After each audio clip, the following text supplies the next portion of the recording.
Take off.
Hey,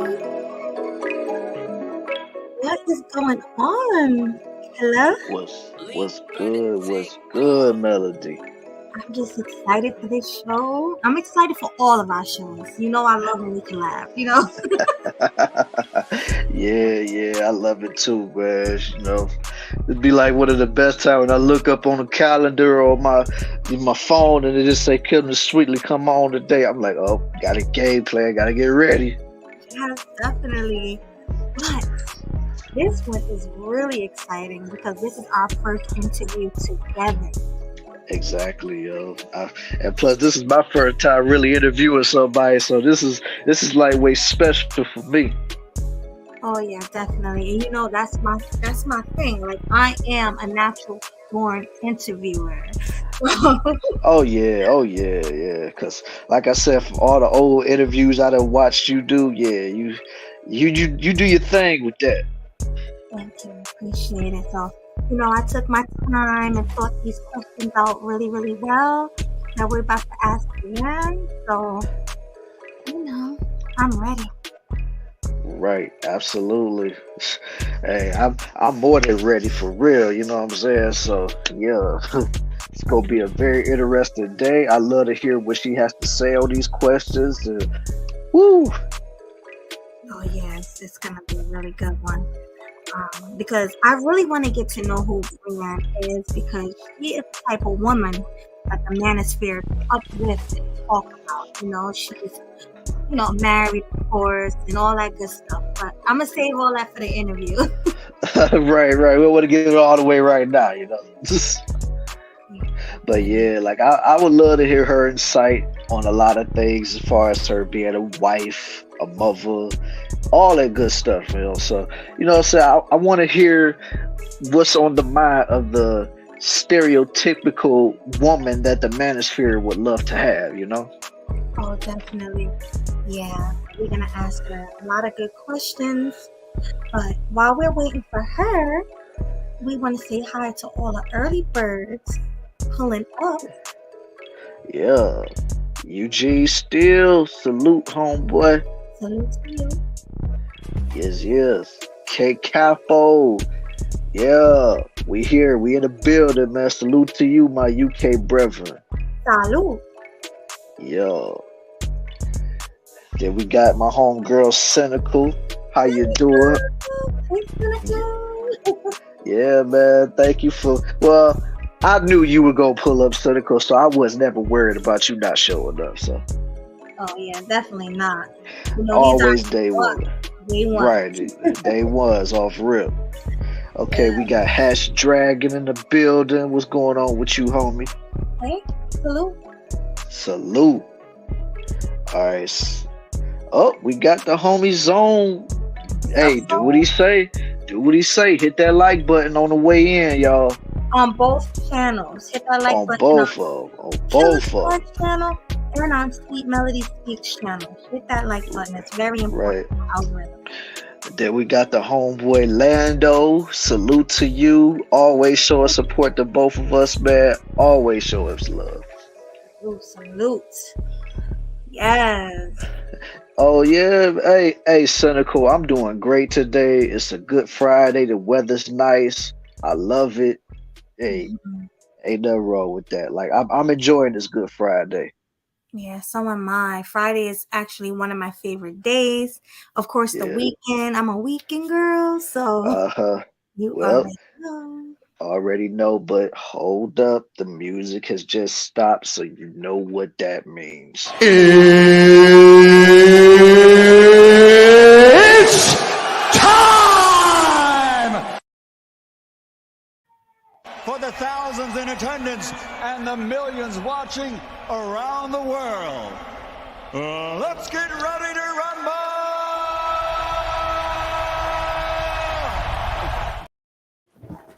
I love hearing that. Yes. Oh, it's time. It's showtime. Yeah, it's showtime. It's showtime. Yeah, man. Like we all, you can just tell I'm hyped. Oh yeah. All right, well, let's get back to the people coming into the building. Come on in, y'all. Come on in. I see Huscular and Muscular. Salute. Hi, Another supporter. Another supporter that comes through. Yeah. Salute to you too, Lando. You know I got nothing but love for you, homie, man. All right, peace. let me see. Oh, wait a minute. Wait a minute.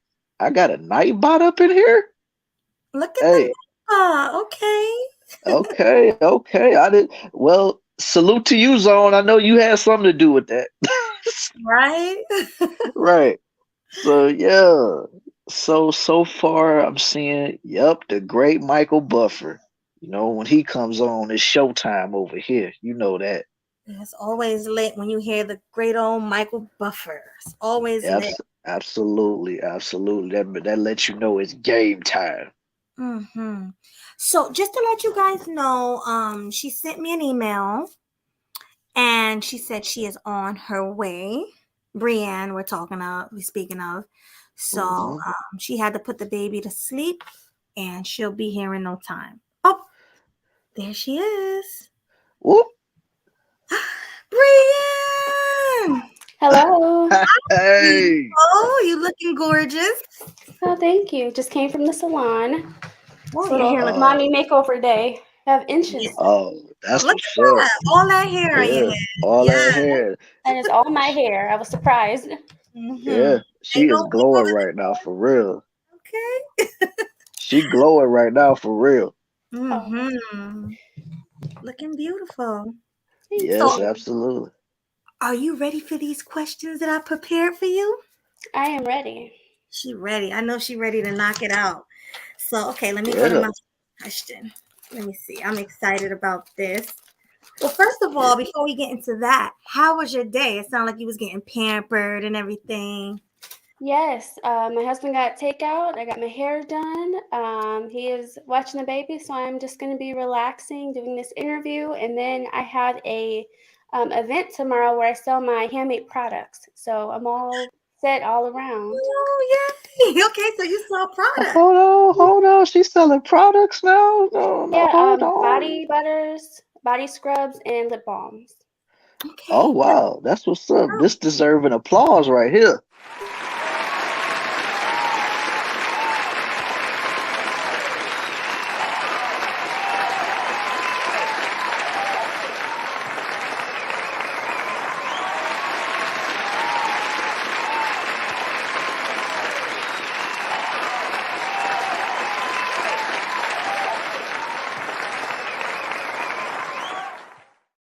I am loving it. Black owned business. Oh my God, I definitely gotta support. So I'm gonna need Definitely gotta support, man. I put it in the back chat in case you guys want to look. But yeah, I had Oh all my stuff, we don't want almost all it my in stuff yes. on the the chat. website. We want it in the chat. We want it in the chat Oh, so No, everybody. I'm gonna put it in the chat right now. Hold on. And I'm gonna leave it up there so that everybody could go and show support. oh, thank you so Definitely. much. We I have have to 2 more put it. pictures to Absolutely. put up, but everything will be up by tonight. Okay. Okay. Great. So y'all hear that? Y'all, I need everybody in this chat to support Brienne with her products. Like I know I am, so I need y'all to do the same. Like for real. Mm-hmm. Right. For real. Always gotta show love to the black business owners, man. For real. Yeah, Especially this lovely feminine woman right here, man. You gotta show support. you already know. Yes, and you on cam, got all glammed up. Okay. And and there it go, y'all. Go support. It's right there on the screen. What is that? I didn't have time to put on my makeup today, so you guys got lip balm and natural skin.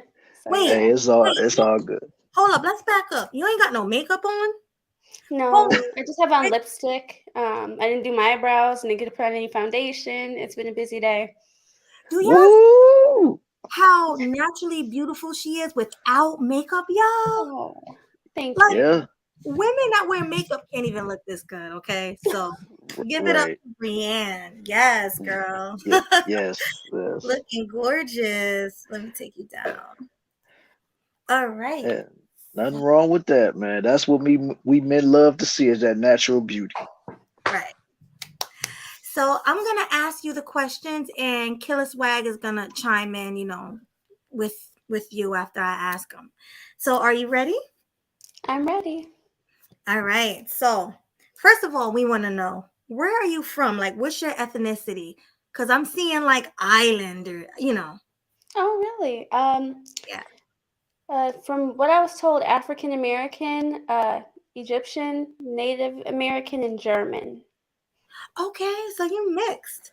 I definitely see the Well, a Egyptian. mix of things. Both of my parents are primarily black, but they both have other things in them.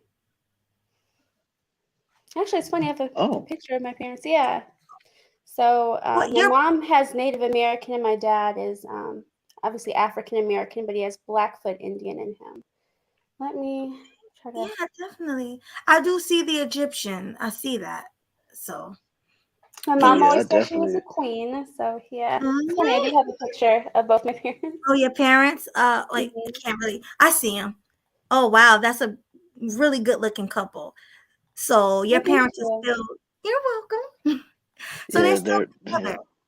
yeah. Yes, almost 40 years this year, I believe. Because they Wow. get the year mixed up too, so of course I would. They're at least they're over 35 years. But I think they're reaching a 40-year anniversary in August this year. Wow, congratulations to your parents. Killer Swag, I think that deserves an applause, don't you? Absolutely, man. Absolutely.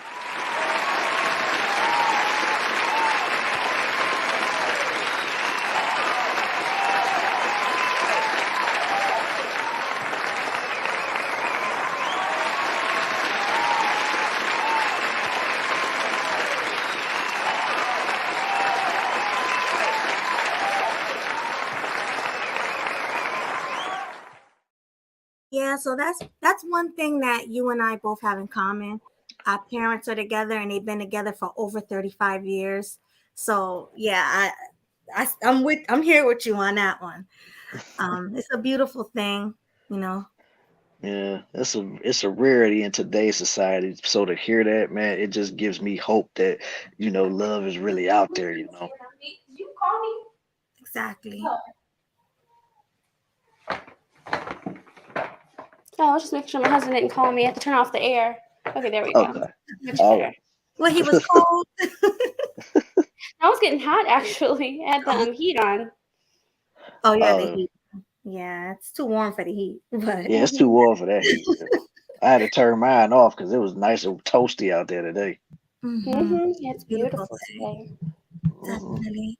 So, how old are you? 31. Okay, 31. So she's still young. 31 years old. Well, and you're young to be married. That's the crazy thing. Like a lot of people don't get married until after 35. I got So, married at 26. And we Ooh. got engaged at 20. So we were engaged for like 3 months and then we got mhm, married. But I've known him a long time. So yeah, I would right. say that was, I guess the good age for me, but I would have loved to have been married younger than, 25. Okay. So you just answered another one of my interview questions. So that's awesome. So Mhm. you were with him for a while. Mhm.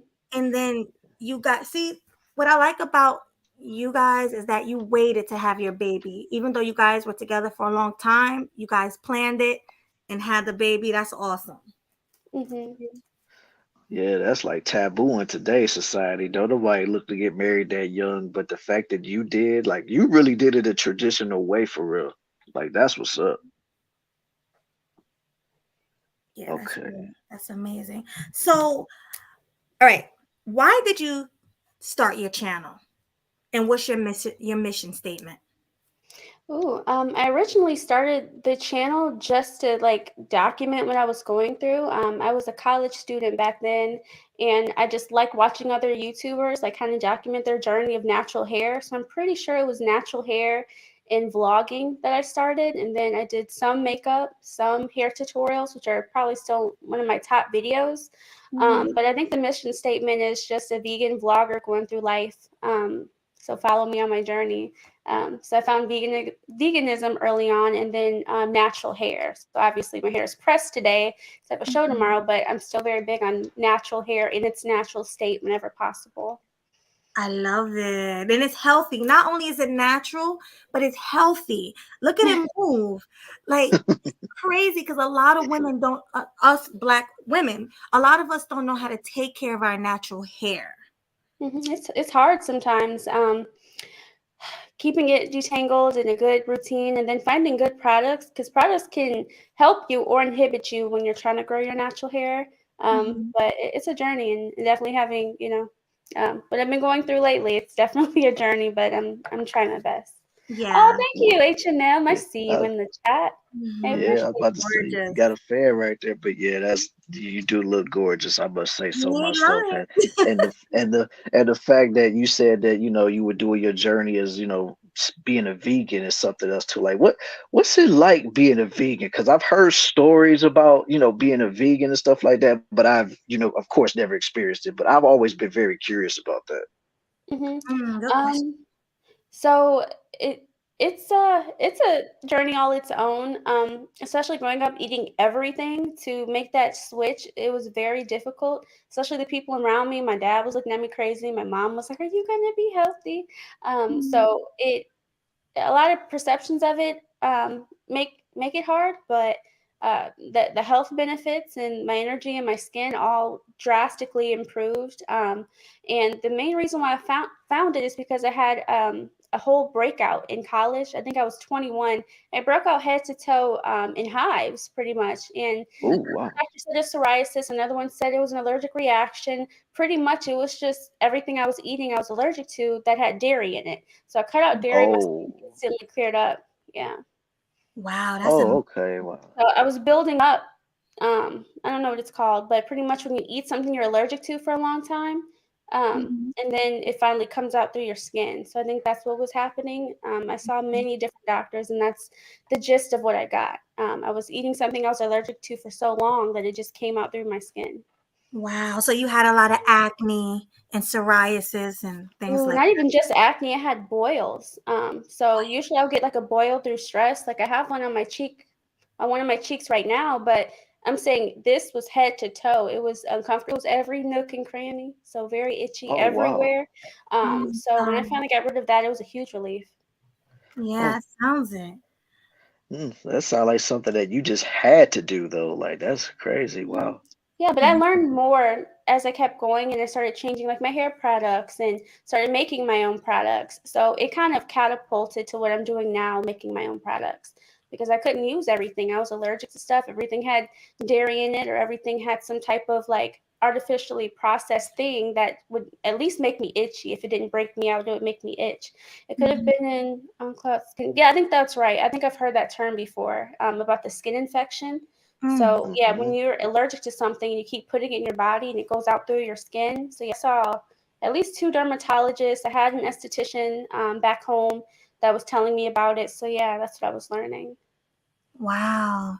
Well, all right. So here's another question about the vegan thing. So since you're vegan, is your husband and your baby also vegan? Yes. Oh, that's amazing. So he did it for you. No, he did his own research. We saw some documentaries together, and then he changed on his own, even though we were together. Because I was still cooking him whatever he wanted when we were dating back in Ohio.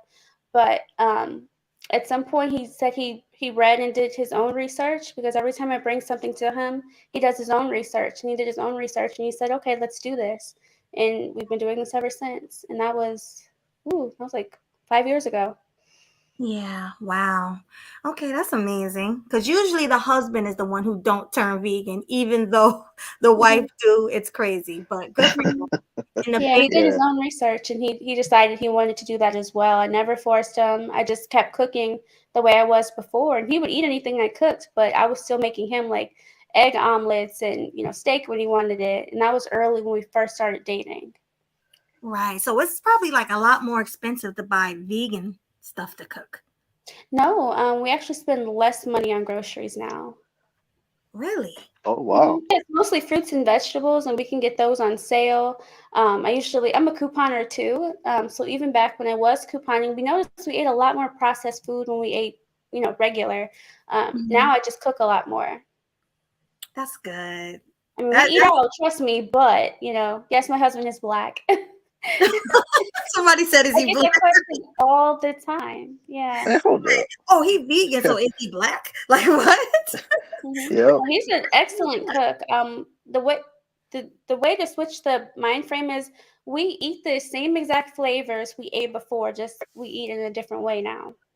Right. So you probably eat like lots of like impossible burgers and impossible sausage and things like that, right? We do eat Impossible because we have that in the fridge now, but the bulk of what we eat is tofu, either marinated, because you can freeze it, unfreeze it, and then you can like fry it up just like you would anything else. Think Mhm. about if you're craving like chicken, we have fried mushrooms, fried pickles. Trust me, if you want fried food, you can eat it any way you like. So Oh, yeah, that's never thought of it it's a that way. different mind frame. Yeah. Right. Wow. Because Yeah. I thought, oh, go ahead. I'm sorry. Go ahead, Kayla. Then I'll No, go. no, I wasn't about to say that. Go ahead. No, I was gonna say I thought about going vegan, but somebody was telling me they tried and it was just so hard, like to find the right foods and like if they wanted fast food or they wanted to go out to a restaurant, they didn't have many to choose from. Um, they were just saying a bunch of things, and then you start craving like meat fast, and I was just like, oh damn, I don't think I'm ever All gonna of that go is all of that vegan. is true. That is all true. But it has to be more than just wanting to do it for health. I also did care about how it affects the planet as a whole. So what I tell most people is you don't have to go vegan. Just do like a meatless Monday. Add more fruits and vegetables. Learn how to make a vegan meal, and that might end up being one of your favorite meals. Because that's what I noticed too when I first started. I was like, you know what? I just want to stay like flexitarian, somewhere in between. And I started finding all these wonderful vegan recipes, and I was realizing they were cheaper, they were healthier. And I just started finding things that I liked. I mean, when you make a vegan cookie, you don't have to use the eggs now, so it's way less expensive. For most vegan cooking, you'll use a tablespoon of applesauce, or you'll use an extra half a tablespoon of baking powder, and that saves you so much money when you're making baked treats and they taste exactly the same. So if you think of it that way, it'll save you money and it's going to be just as good. Wow. Okay. Wow. I'm glad we had this conversation because I'm thinking about. What about you, Killer Swag? Are you a meat eater? Oh, I love me a steak. So I love me some steak. I love some chicken. I love all that stuff. But it's not something that would be, not in my future, so to speak. Like, of course, I would have to do like how her husband would, do more research on it. Like I said, I would be open to trying it. But like I said, I know I like to eat a steak. I love steak. You know what I'm saying? So, Well, they have but it's something impossible. I would, You huh? can do impossible steak. They have like plant-based steak that tastes just like it. You probably put some steak sauce on it, you're good to go. I've never heard about that. They have a steak bite. They don't have like a steak slab yet. And we also eat like the just egg. If we like want an omelet or something like that. But for the most part, fruits and vegetables. And I bake plenty of things. So if we're ever craving something, we can always recreate that same flavor. For me, it's always cheesecake. Like cheesecake, even before being vegan, that was my jam. And I found ways to either buy it or make it vegan. So that definitely helps me out when I want that craving, because right after I gave birth, that was the first thing I ended up getting on our way home was 2 different cheesecakes. So that was my little treat after. So that was nice. Yeah. Yeah. Like, but do you sometimes miss the old lifestyle of you eating, normal stuff, or you're just completely fine with just being vegan for the I foreseeable don't future? think Because I know. I think people would be lying if they ever said they're completely fine with it. No, I miss going to the barbecue and hanging out with friends and family, and my auntie bringing over that 6 cheese mac and cheese and just digging into it. Mm, There's especially if you grew up, eating regular and then switching. Like my daughter's never going to know the difference, but for me, it's always going to be an adjustment in my head. I miss, the camaraderie when it came to food and being together. So I'm gonna have to recreate that myself. But again, if we go back home, and go to a barbecue, they already know, oh, you can't eat anything here, and then there's that. And then we just have to enjoy the time without eating and, being close to people in that way. Food connects people. So I'm trying to find other ways to connect. So I usually bring something to share. And then we come with our own food or we eat prior to going to events. So there's always some type of adjustment. Yeah, But the pros outweigh the cons. definitely. definitely. And when I think about the poor animals, what's going on with them, that's what makes me want to go vegan. Like I just can't, and I stopped eating everything except for fish and chicken and turkey. All the other meats I stopped, but Yeah, I want. meat is easy to give up. What's not easy to give up is dairy. Dairy actually has that actual biological connection to your brain, and that's why Mhm. that's the hardest thing to give up. That's why I was vegetarian for so long, even before becoming vegan. I think I was vegetarian almost 3 years because I couldn't give up dairy. And I could not Yeah, give up Okay, gluten. I just gotta ask though, like, what's the difference between being a vegetarian and being a vegan? good Oh, a question. vegetarian will still eat dairy and eggs, and then when you're vegan, you don't eat anything from animals because vegetarians see like the eggs and dairy is not as bad as actually eating, Oh, the meat, and then vegan straight plants, or some variation of plants, fruits, nuts, seeds. Mhm. oh, okay. Yeah, like you do like almond milk instead Yeah, of but if yeah. you're vegetarian, you can still eat and drink regular milk. Yeah, so that's the Oh, difference between the okay. two. Okay. I One is got like you. some animal products, one is absolutely none. So yeah, that's why I Mhm. was vegetarian for so long. Yeah, All right, got you. I'm thinking vegetarian probably would be easier to do. Like if I wanted to stop meat, period, but Mhm. yeah, girl. Well, thank you for that. So let me ask you this.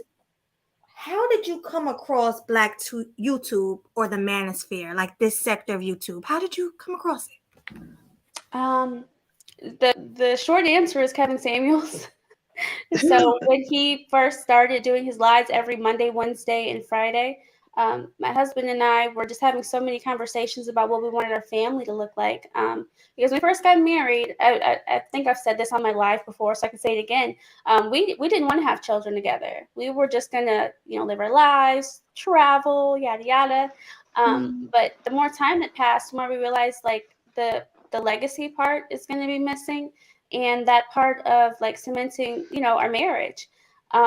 We had a lot of kids around us, not gonna lie. I mean, nieces, nephews, God this, God that, and it just seemed like, yes, we're part of this community, but it's not the same way it used to be when I grew up in the 90s. In the 90s, anybody could beat your kid, take you, not beat, whoop your I kid and know. bring the kid back to you and be like, here you Man, go, your kid shoot. was acting up.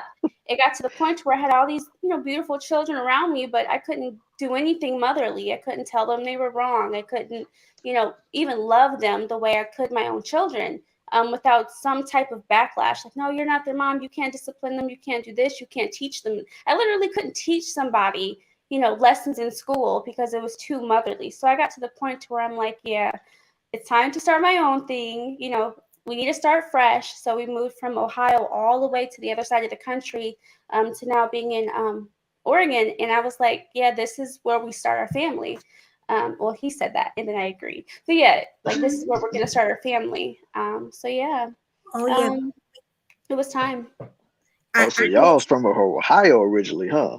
Yeah, our Yeah. whole our Ohio. whole family, our whole lives were in Ohio. We had moved to Kentucky, I believe actually for a few reasons. I had a job there that I was liking, but it ended up not, working out. So I left that job, and again, we started fresh. So found an online job that I was working actually in Ohio, took it, to Oregon, and I worked that for the first few years we were here, and it just worked out way better. Anybody who's ever been in their hometown long enough, something about being in your hometown really wears down on you. All of your Yeah, ex-friends, all of your yeah. exes, were there, and it was hard to move forward and move on. And it just seemed like everyone around us knew us, but didn't know us at all. So yeah, it was time to go and start fresh. I Right. absolutely could agree with that. Ohio, stand up though. Hey, oh yeah, another person from Ohio. Stand up. Yeah, I love man. my hometown. I do. We want to visit at some point, but it's hard to explain. But your hometown can really wear you down, if you let it. So yeah, it was time to Yeah. move on and start something new. Yeah, Hmm. she's definitely not lying about that, you know what I'm saying? Because being in Ohio, it do has its moments where it can drag you down. Of course, it has its moments to where it can pick you up. But yeah, I completely agree with Brienne on that. But still, Mhm. Ohio stand up though. Yeah. Definitely. Everyone we love is there, so I'm never talking bad about it. But I just couldn't see myself growing there and doing the things I'm doing now. So yeah, I had to leave. Hmm. Hey, I feel it. One of these days, I might get up out of here, man. You know, once I take care of everything, get everything situated, I might get up out of Ohio myself, man. Just don't know It'll where. never be a perfect time, I'll tell you that. Because I mean, Oh, my grandmothers, oh my God, they cried. We almost didn't know what to do. I'm like, oh my God, not my grandma, Aw. you know. yeah, And both our grandmas are in Ohio, so yeah, it was tough. And a lot of yeah. people would love her there. So when we left, everybody's like, well, what are you doing? I'm like, well, he got a job there. My job's online. Why not? Yeah, we came here. We lived in a studio apartment for like the first, let's say, 8 months, and then after that, moved to a one-bedroom, and now we're in a much larger place. So it was a slow, Upgraded. gradual grind, but we finally did it. Yes, you upgraded. I love it. See, I love hearing these stories because it give me hope for our generation. It really does. I love Right, it. right. I love it. So you mentioned that you were listening to Kevin Samuels. That's how you came to the space.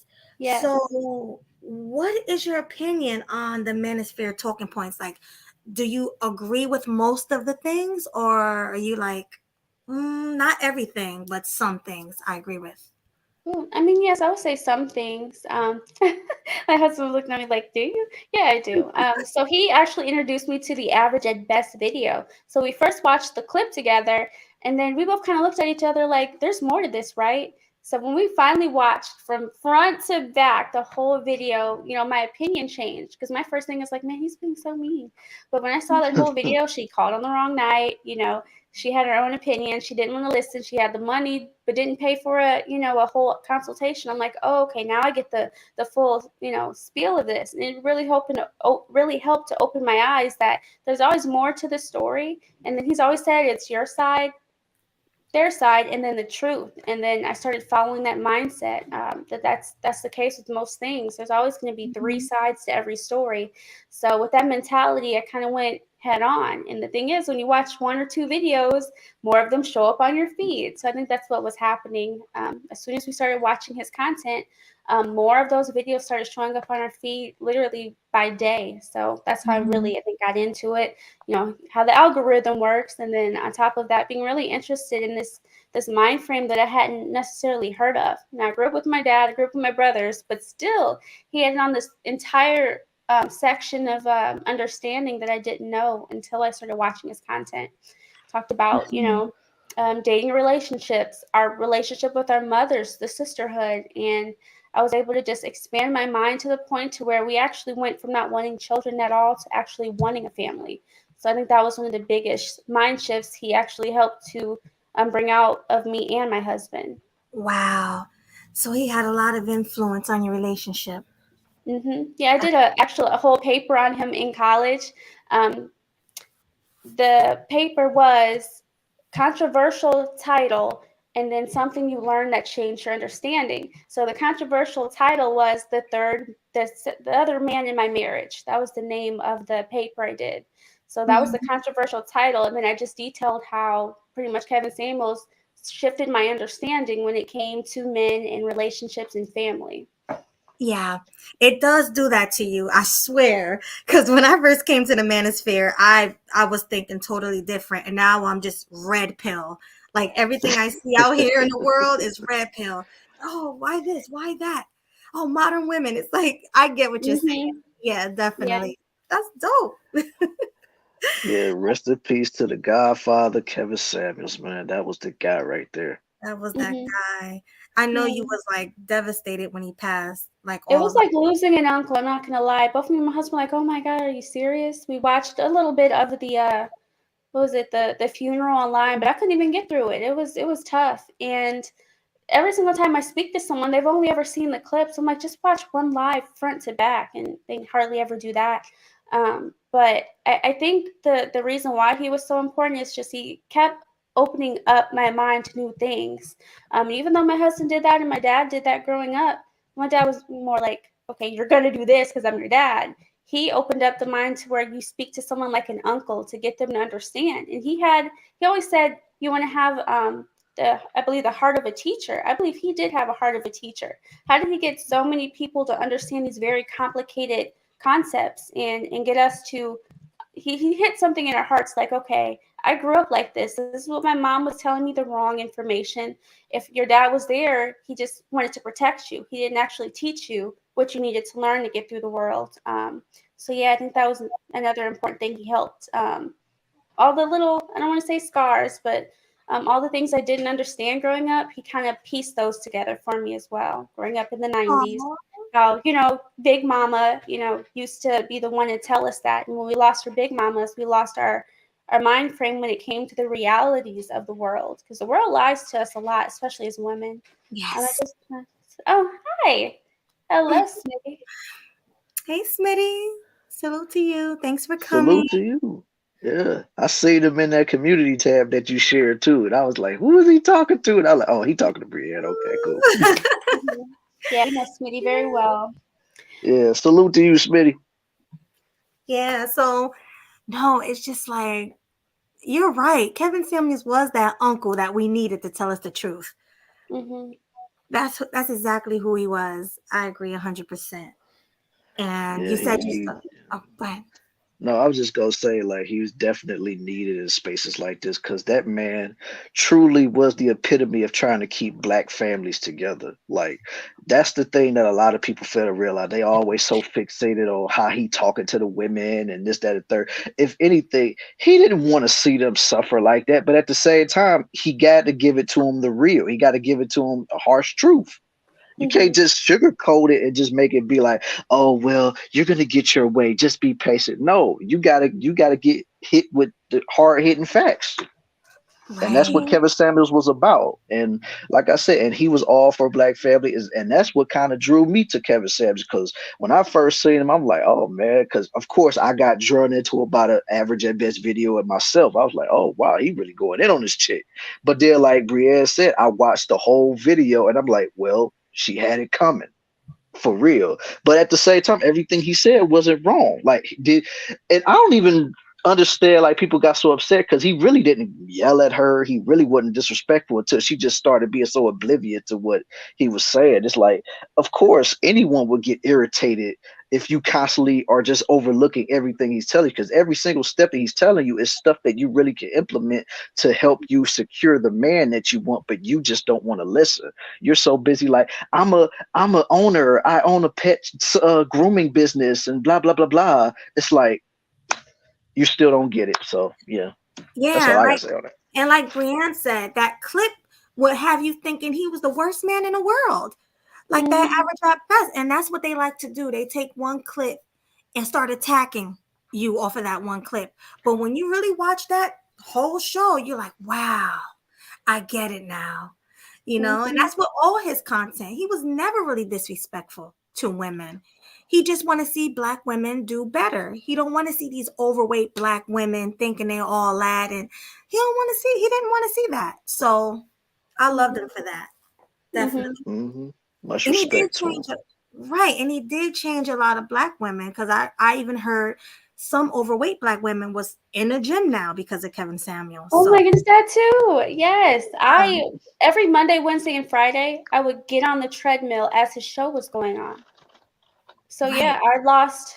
How much did I lose? Like 10 pounds, something like that. Well, 10 pounds in the first month. Yeah, I lost like 10 pounds in the first month of doing it. I was like, I'm only gonna step on the treadmill if his show is on. When his show wasn't on, like he would switch it the next Right. day. My workout would be the next day. So it was crazy. Yeah, I lost like 10 pounds that first month. Is what my husband just said. I was like, Yeah. yeah, it's crazy. Wow. Mhm. That's amazing. It Mhm. really Right. is. Women like to It, talk sign language. Oh, I think they were referring to that clip. Yeah, it was like, well, you don't know me, you don't know this, and I mean, he got all the information he needed in that particular clip. I don't know yeah. what green pill is though. Mm. Green, I don't either. Green pill? I just remember old boy, what's his name? The Art of Will. He always talks about green pill. That's all I know. Yeah, I've never Okay. heard of that term, so I'm not sure what that is. But no, I'm not Muslim. I did see that question in the chat. I Oh, just oh yeah. follow my husband. You can call that whatever you like. Right. So you don't go to church or anything like that every Sunday. Sundays are for sleep. Oh, right. Yes. Hey, Right. it is a day of rest. Correct. It is a day of rest. All Hmm. right.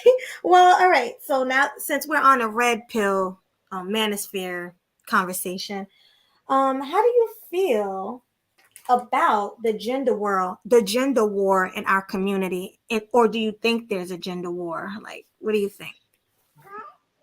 Mm.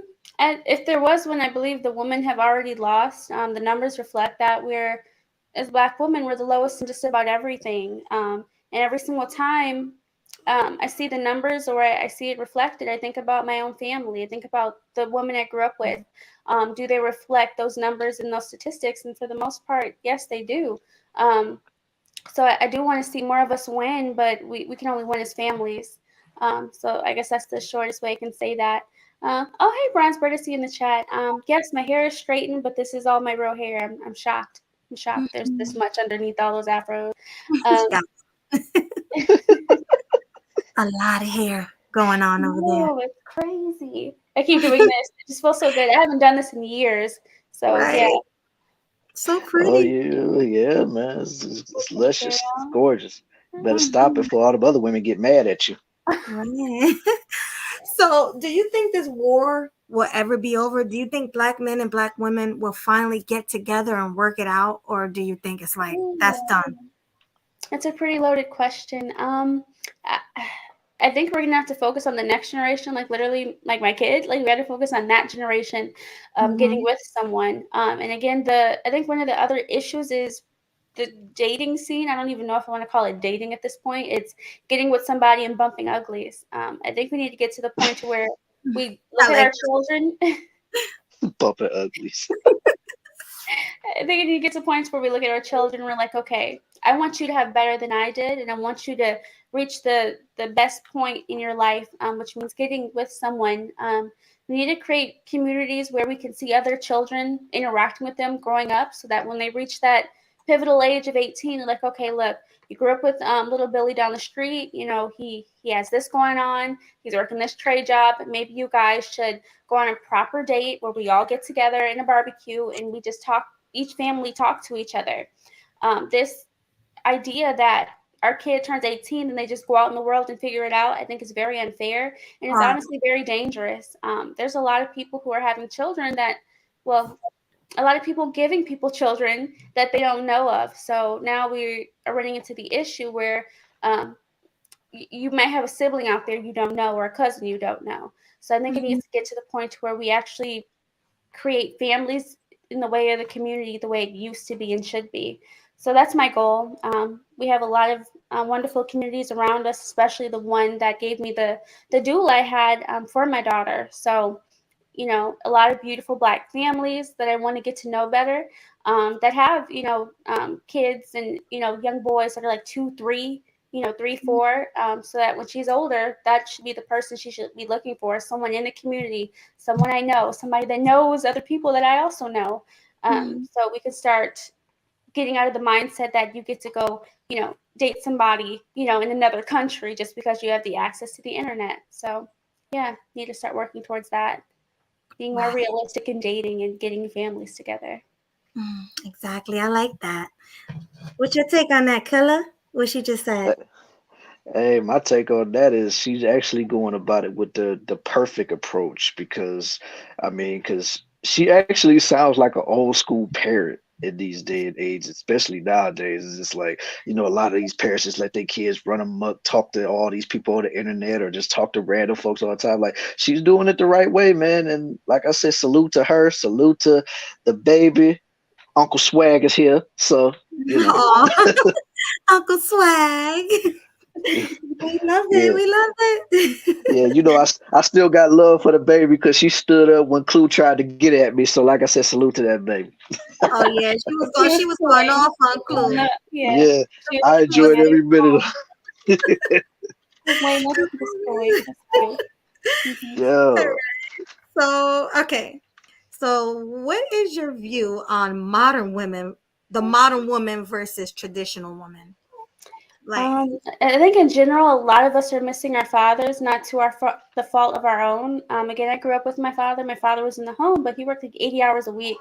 So a lot of things I was hoping, you know, I would learn from him. I didn't learn until much later, like literally right before getting married. He just started spewing all of this beautiful information to me. And I was like, where was this at 10 years ago? But still grateful to have it, grateful to still have my father here. But I think a lot of women, for one, are missing their fathers, they're missing guidance.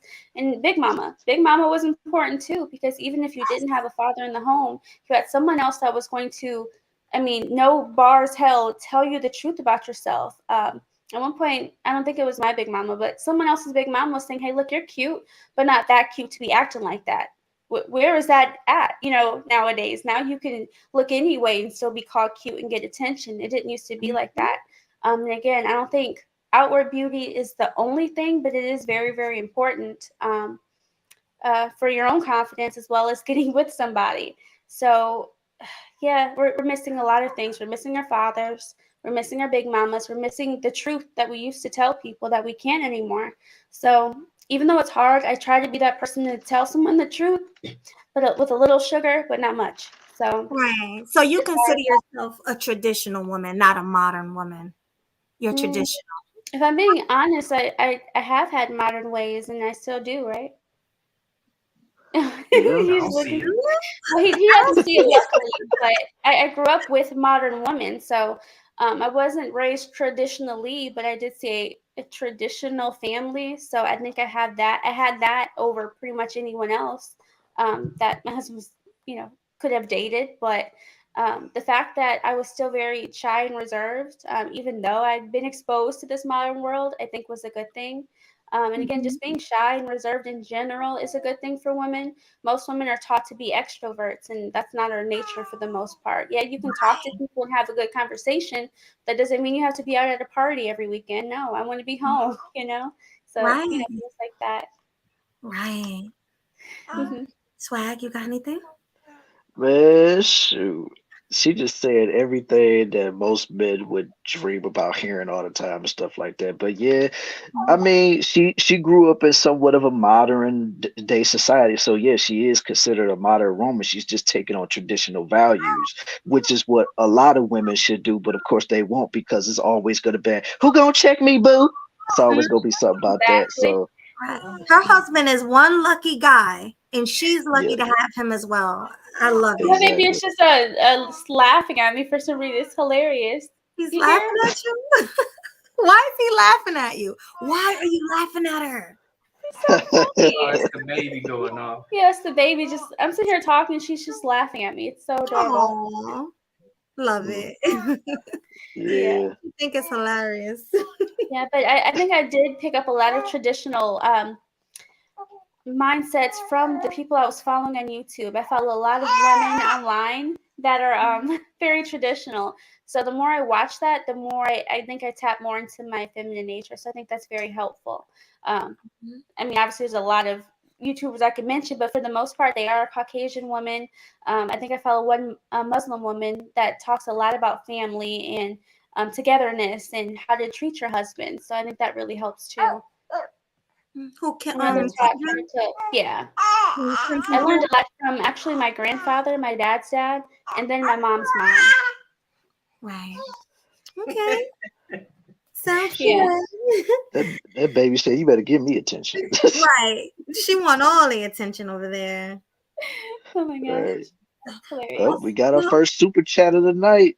okay. Yay! Thank you so much for the $2 super chat. He says, "Hey Melody, my lovely. Salute Swag and Brienne." Salute to you, Dame. You and thanks again. Okay, so what advice would you give to young women who want to get married and be a stay-at-home mom like yourself?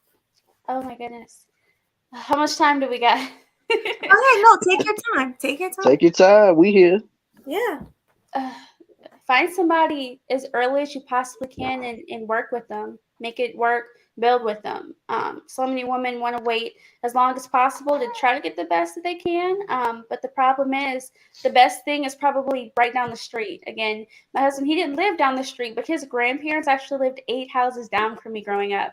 So the one time he came to visit his parents, and I just so happened to be outside, that's how we met. I was 14, he was like 15, 16 at the time. It was just by chance. And the fact that his grandmother was so close, like she was kind of like the big mama of the neighborhood. There were times that we went over there, we'd have root beer float, some fried chicken, they'd have a barbecue, and we'd be over there, eating. So the crazy thing is, if we were kids and they realized how much we liked each other, we should have gotten together at 18. We shouldn't have had to, spend those 3-4 years trying to figure out should we date? Are we going to just be friends?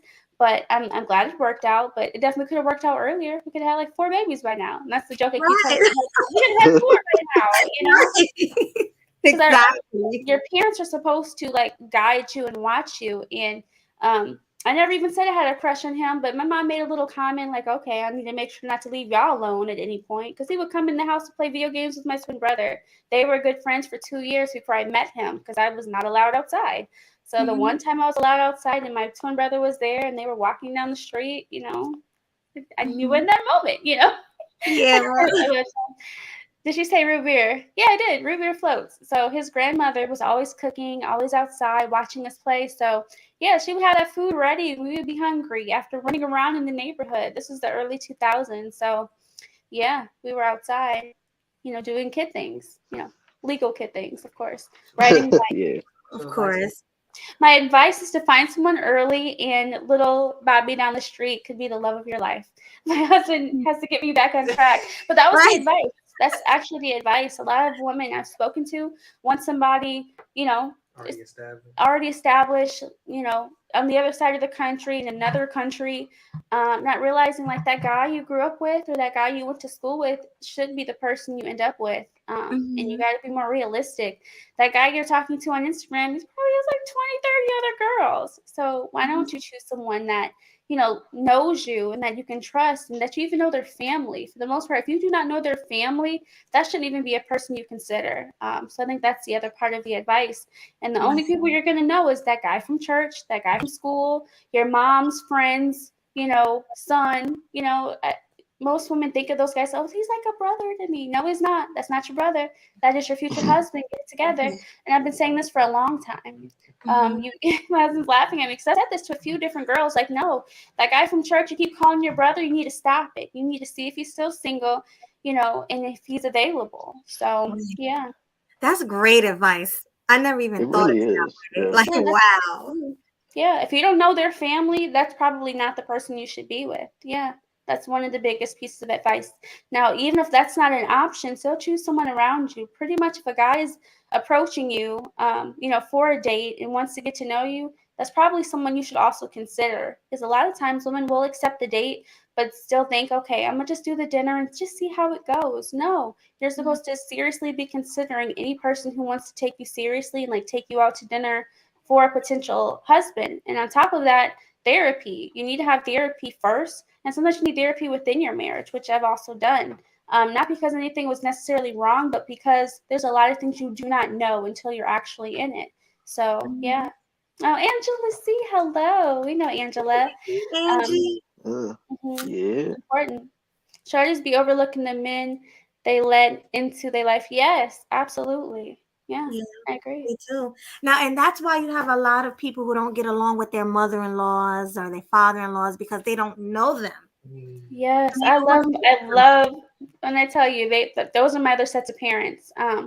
Absolutely wonderful. My mom, my husband's mom, because I call her mom too. Husband's mom, has a boyfriend. They're like my other set of parents, and then his other side, they're also partnered up. So I have 3 sets of parents, not including our grandparents. So yeah, I'm very grateful. I definitely chose right. Arranged marriage, yes, that's exactly what I'm talking about. It again, it doesn't have to be like you're gonna date this person. It's supposed to be no. This is a good contender. This is the person we know, we trust, we know their family. That's who you're supposed to end up with. So it says very arranged marriage. Parents pair their progeny. I can't see that with approved childhood friends to grow into marriage when adulthood is reached. Houses on good term merging, community building might work. Yeah. That's what I'm saying. We need to bring back some form of arranged marriage, and that means, as a mom, I'm supposed to be seeing, okay, who has a young man between 2 and 4 years old, because I want him to be a little bit older, I want him to be slightly established in his career before they get married. But she shouldn't have to be 25 trying to figure out the dating market. It shouldn't be like that. That's difficult and it's heartbreaking. Why would you want to see your child go through multiple relationships, multiple heartbreaks, possibly adding a kid in there before they even reach marriage? I think it's unfair and it's hurtful. It really is. But yeah, that's what I'm saying. Not to do it that way. Like, obviously, if she's dating, she wants to pursue someone, I'm trying to cut out the dating phase of it, if that makes sense. We know their family, we know this. Just have a dinner together and see if it can work. If not, you move on. You don't get, super involved with them. You don't move in with them for 2-3 years. You don't have a baby by somebody you're not married to and then realize, oh, this isn't working. No, we cut that out completely. So courting is what I'm saying. I think my children, man and woman, should only court until they find a person they actually want to build with. Right, exactly. If only a lot more people could feel that way these days, man. That's true. And you have a lot of people who are dinner whores who just like to go on different dates and use the men for food. It's sad. Oh yeah, we call that booty calls. And I've told this story before about my husband. Our first official date, he didn't have any money, so he was like, "Look, I can't take you out this week. We're gonna have to figure it out." And I was like, "No, I want to spend time with you. I want to see you." So he picked me up. We went to Del Taco and we just sat in there for hours. I bought my own food. I offered to buy him food. He said, no, I'm fine. Aw. I sat there with an entire tray of food, eating by myself as we're just talking and laughing. And I was like, what's that sound? It sounded like a stomach growling. And he was like, I don't know. It was probably somebody over there. And I said, okay. Years later, he told me he had not eaten that entire day, but he refused to take food from me. We still laugh about that to this day. I was like, I knew I heard a stomach growl, but Wow. he did not tell me. And I was He's a offering him food. Here, take this. Want me to buy you something? He's like, no, I'm good. I promise. His pride wouldn't let him. And to this day, it's funny, but I've been feeding him ever since. So that's the other part of the joke. well, So he's he's very well fed now, but yeah. right. Oh yeah, yeah. But that's the thing. Also with me, imagine a woman finding out that the guy she wanted to go out with had no money. She would say, no, wait till you get some money. No, I wanted to see him. I didn't care if he had a penny in his pocket. We were going to see each other, and that's exactly what happened. So I think that put me apart too. I can't lie, I love how Korean Sir was. Yeah, that's exactly how it happened.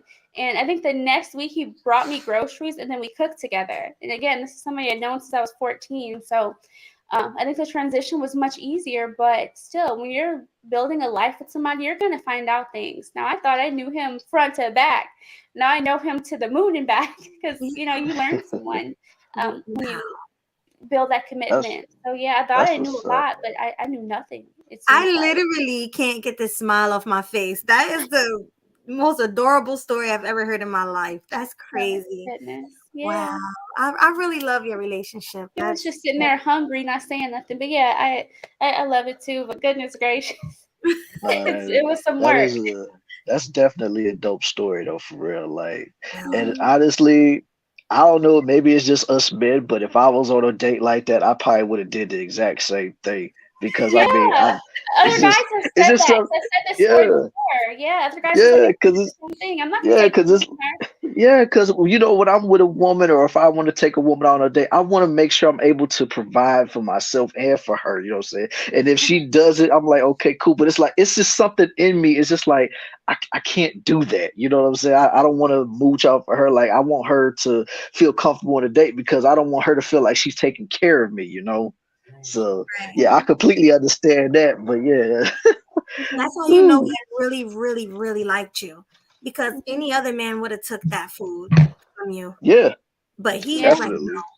no, he's like, no, I'm not gonna do that. And plus, he's a real man. Like these new guys these days, these modern guys, they make women pay for dinner and everything. Mm. Have you heard of that? Like these, I yeah, have not, but I believe you. I heard on yeah. your show the other day, a guy said women should take them out. Now, I think when dating, if you want to date, because again, I don't exactly agree with dating, I think both people should pay their own way until they determine they want to be in a relationship. I think this dating and paying until you find out if she even likes you is a problem. I'm True. more of the traditional dater, probably where whoever asks, like if the man say, "Hey, I want to take you out," usually he'll pay, or if I say, "Hey, you want to go out," then I would pay. But that's how I look at it. But I like your point of view though. Like, why spend money when you don't even know if that's the person for you? And Right. if you already knew their family, just get together, make some food at home, and have those intimate conversations. You don't have to go to the movies. You don't have to go to a restaurant until you're together. Because I think that's when you actually have fun. Like the times we would actually plan a date, like our last date before I gave birth. We went to this new vegan restaurant and loved the food, and we got to sit in there and enjoy our time together and talk and hold hands. That's the type of thing you can't do until you're truly intimate with someone. So I think those more expensive dates should definitely wait. But yeah, if you're trying to prove to someone you have a certain financial standing, I think that's a different conversation. Right. Civil convo one day, arguing with each other, another. How lovely.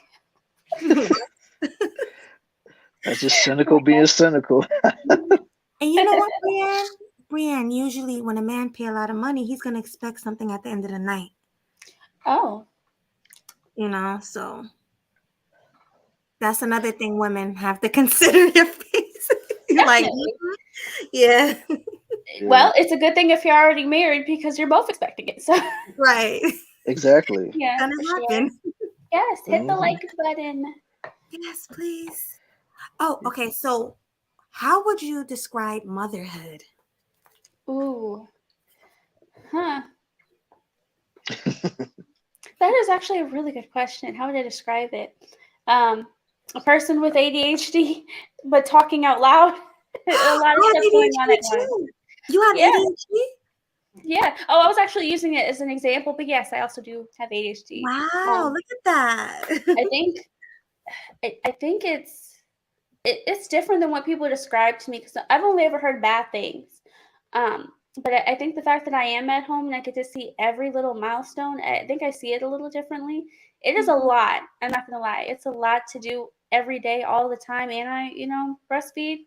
So I would say like 90% of my day is making sure she's fed, changed, and clean and happy. But those moments where I get to just see her and see her thighs getting chunkier and her laughing and giggling now, which is new, Oh, it's all worth it.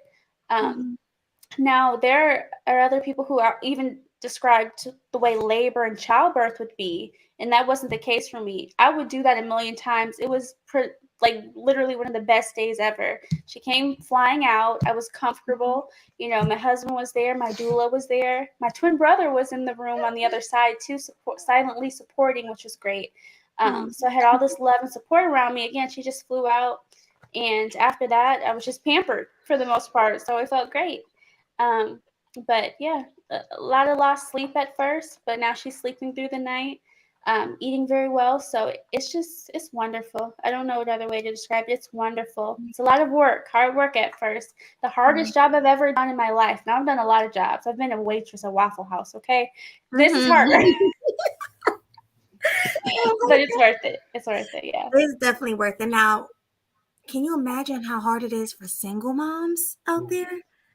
If I it's would have hard lost for my mind a you, long time ago. You better not even have me imagining that. that's crazy. Especially the newborn phase.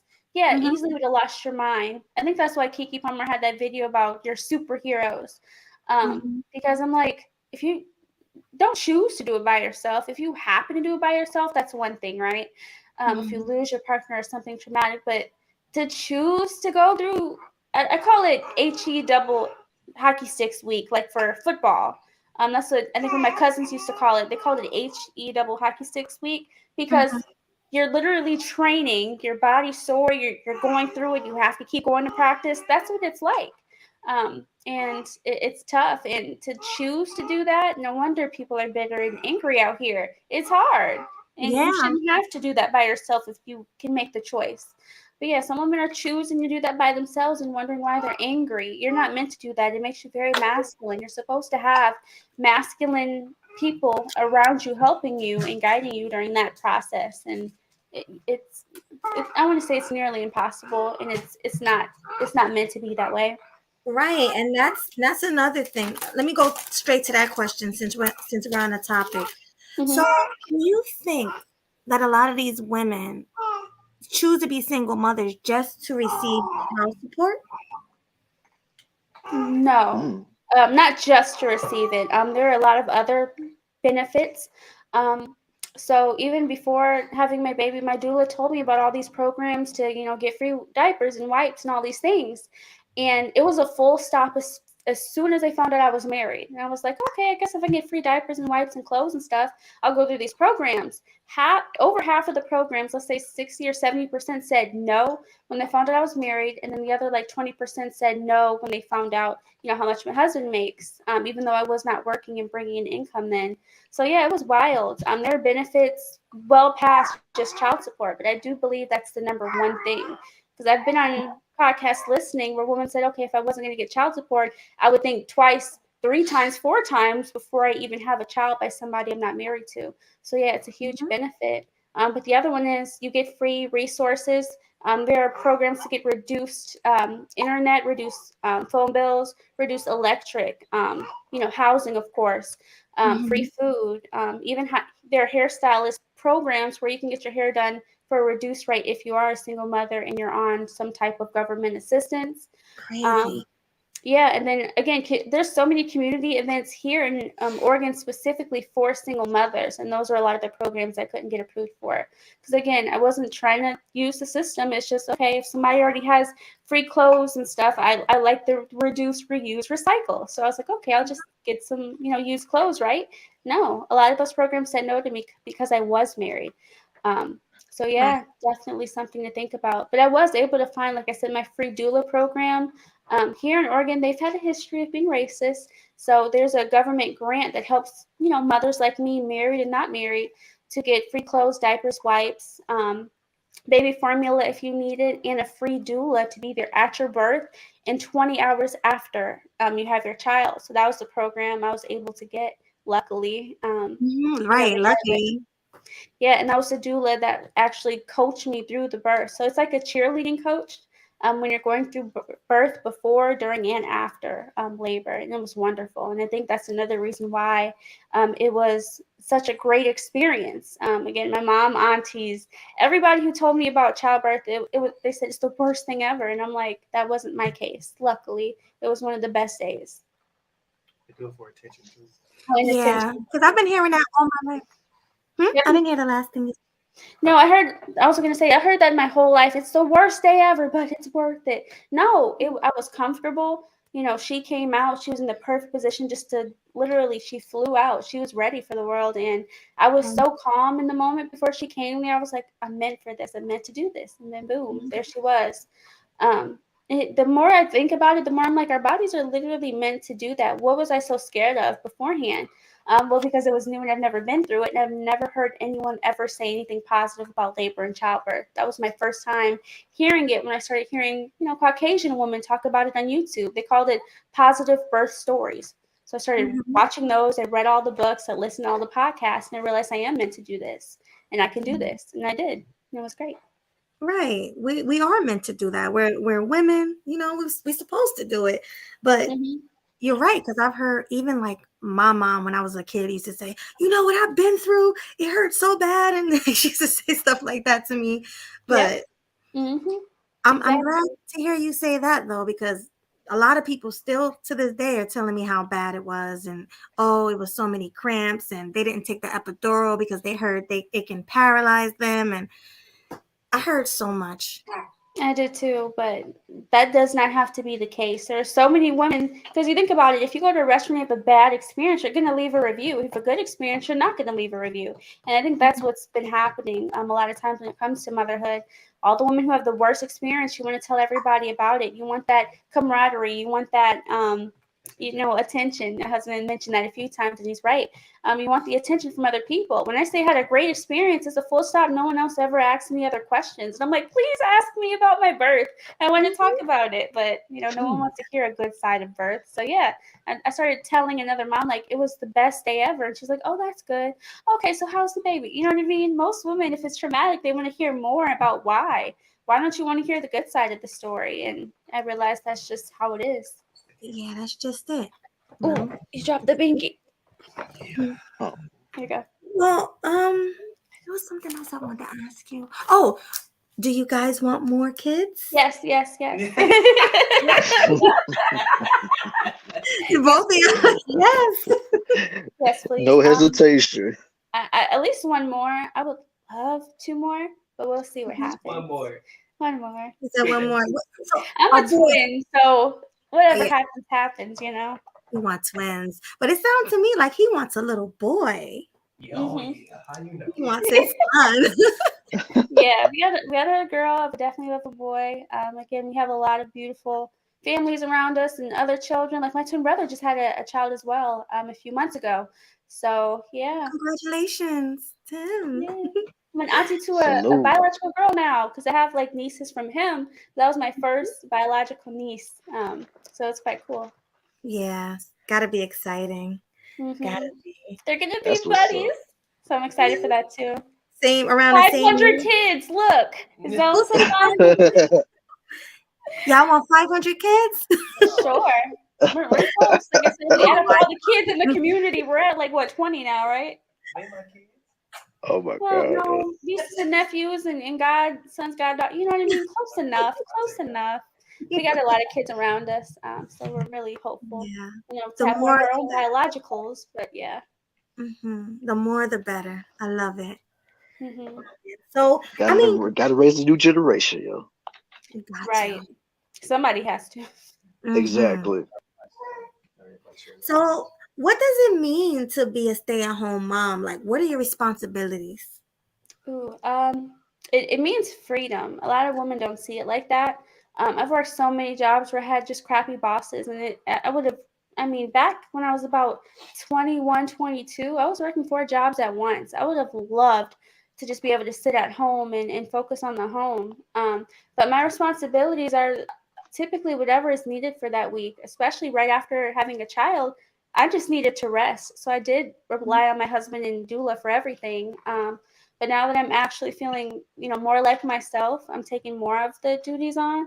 But I'm adding a lot more duties because, decided to breastfeed. And again, I have to make sure I'm eating enough and doing enough to make sure enough milk is coming out. So, Mhm. I mean, sometimes I got to sit for an hour or two just to get enough milk to feed her. So that's definitely added to it. And then a small business owner. So having a show tomorrow, I have a few more last minute things to do. But other than that, take care of the household, take care of my husband, and just whatever, our kid needs to make sure she has that. Yeah, definitely. All right, so you being vegan, does that kind of mess up the breastfeeding? Like, do you need Um, more what do you call that, protein? We get that question a lot. Protein is in just about everything. So the thing is, I need to eat a decent volume of food just to make sure I have enough milk. I wouldn't say it messes up anything. Water intake is the most important though. So making sure I'm drinking enough water like all the time because I'm constantly thirsty because literally I can feel the water going through my system and straight to the chest. So yeah, Oh enough gosh. water and then enough fruits and vegetables, definitely. Yeah. That's good. So the baby is vegan too. That's awesome. Because Yeah. your Well, milk. she's drinking my milk that is filtered, so technically, yeah, still vegan. Right. But we don't do the dairy because I'm afraid she might have the same allergic reaction I did. So we Oh, wouldn't do dairy even if we weren't vegan, just to make sure she doesn't yeah. break out. Right. Got to be careful with that. Hmm. Swag, you have anything on that? I ain't got too much to say about the breastfeeding and being vegan and stuff like that. That's not my wheelhouse. So, but yeah, like that's some great information that you just gave out. And anybody that wants to do research on it, where can they find that at? Ooh, I think one of the main things you can do is go on Netflix. Game Changers. It's funny. Someone in the comments, that's their name, but it's the Game Changers. So that talks about vegan athletes, and then it kind of details the importance and how to get, I guess, a healthy mind frame when it comes to veganism. So yeah, Game Changers, and What the Health. I think that's very important. And Cowspiracy. So those are the three that come to mind. I believe they're all on Netflix. Amazing documentaries. Even if you guys remember Super Size Me, how that guy was Yeah, I vegan, remember that. I Yeah. remember. so that guy, I can't remember his name right now for some reason, but yeah, those type of documentaries and videos just really open your eyes, and they're so entertaining on top of that. So you can sit and watch that while you're, eating your meal and be like, goodness, I didn't know this about the world. I didn't know this about health.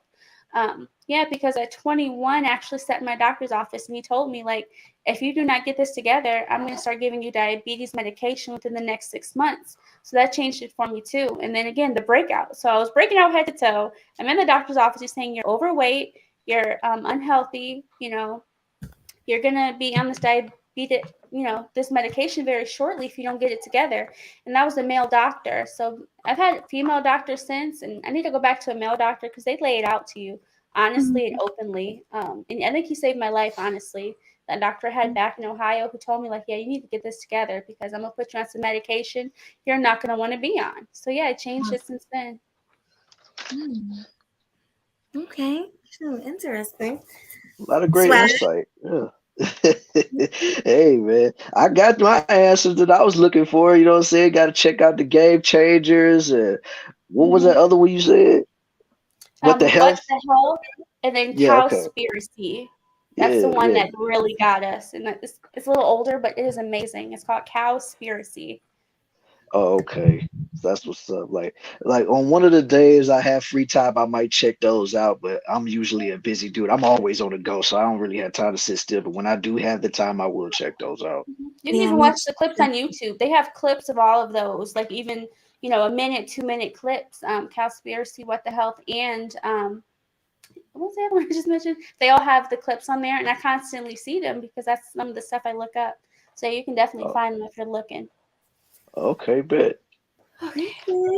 So my next question to you is, what is your view on a woman being submissive, and how does that work in sustaining your marriage? Do it. It's important. um, I just think that submission is so important because someone has to be the leader. If you guys are operating in this, let's do 50-50, it never works because someone is always going to have to take the reins when it comes to making a full decision on something. And I prefer that to be my husband. I've said on other panels, he's had a much harder life than me. I was the sheltered girl with two brothers that couldn't leave the house without my brothers or my dad. He is the one that got to live life early on and make lots of mistakes. So I think it's important for the person with the most experience in something to take the reins. Now, when it comes to business, I'm the one that has the experience, so I'm the one that takes the reins with that. But household wise, he's the one that has to worry about protecting us, providing, and I'm the one that does everything in the house. So Mhm. I think it is important to realize that submission is protection, submission is comfort. Like I said, it's freedom when you're able to not have to worry about that. I think that's another reason why a lot of single women take on this very hard frame, because you have to do all the things that are meant for a man to do when you reach a certain age. Because first it's supposed to be your dad and brothers, your uncles, and then it's supposed to be your husband. This gap in between was never meant to happen for these women to have to do when it came to providing and protecting just themselves. Now, of course, if you're an adult, you have to, work a job and do things until you pair up. But the gap was supposed to be much smaller. You're not supposed to be doing that 10, 15 years and then trying to go back into the submissive role. No, you're supposed to take that 1 or 2 years, establish yourself, figure out your goals, and then be with someone. So that's what I think personally. Yeah, because I hear this a lot from the sisterhood. He gotta earn submission. He don't just get it from me. You do you hear that often? I do. Earning it is one thing. The practice is another. So if you didn't grow up with your father, you didn't grow up with men, you think submission is just doing whatever he says because he has money. No, it's respecting him enough to know that he has a life experience to make those decisions for your family. So I think that's the difference. And then even in that case, you're out of practice. Even if you did grow up with your father, you're out of practice. You don't even know what it actually looks like. But to me, it's freedom, knowing that he's going to make the best decision for our family and just following that. Yeah, you just fall back in your femininity, right? And let him take Yeah. control. That Feels good. is, it does. It feels good. Definitely. But do you get called a pick me? hmm I You had to do. figure out what that was when I first got called that. Like a pick me. And I was like, no, I'm married. And I kept saying that over and over until I found out what it was. And I was like, no, I'm married. I'm not trying to get picked by anybody. Mhm. And they said, no, it's a woman that acts a certain way to get validation from men. And I was like, well, wouldn't that be a single woman then? So, and then a lot of people told me I was right in my mentality. So pick me is trying to get picked, but I'm married, so I don't think of it that way. But yeah, I've been called all types of names. I don't know if you guys say mammy over here. I've been called that too. Mhm. She's going to be taught every time I open my mouth. She's starting to mimic, so it's That's quite so funny. cute. Yeah, they're on the other side of the room, but she's still mimicking. Mhm. She hear you. No, it's crazy because they call married women pick me. And hmm and that's only because of your mindset, because you don't have that Right. feminist mindset. So they're like, "Oh no, you can do that all by yourself. You don't need no man. You a pick me. You just wanted a man's validation. Blah blah blah blah blah." And it's just like the shaming gotta stop. Like, Yeah, I've been called a chameleon as well. Like they think I'm going to keep doing this for some type of gain. And my channel is still so small, and I do get super chats, but it's not enough to live off of. So when I mhm, think about it, I appreciate when people do support my channel because it just helps me to continue to do things on the channel. But it's not for like an end goal. Like I just really enjoy talking to people, like being on a panel like this, and I enjoy going on other panels and just hearing what people have to say. So mhm, falling back in your femininity, to a lot of people it seems fake or it seems unreal, and I'm like, no, I'm here, like this is how I think, no one's forcing me, my husband isn't forcing me, this is the way I've always thought. And I think that's another reason why we ended up together, because for one, he's never dated anybody like me, and then on top of that, the way I kind of fall back in my femininity is still refreshing to him, because he hasn't met anyone who did grow up with both their parents in a stable household, and that also had my mind frame like, yeah, I don't want to be out here at the club doing all this stuff. I want to be at home. So yeah, that was new to him. Yeah. And it's crazy that you mentioned chameleons, because that was my next question. Is it Hmm. hard for you to spot a chameleon in a space? No, it's actually very easy for me, because all you have to do is hear, kind of a overview about them. So, how did they grow up? What were their activities growing up? And then you slowly start to put the pieces together. And like, yeah, something isn't adding up here.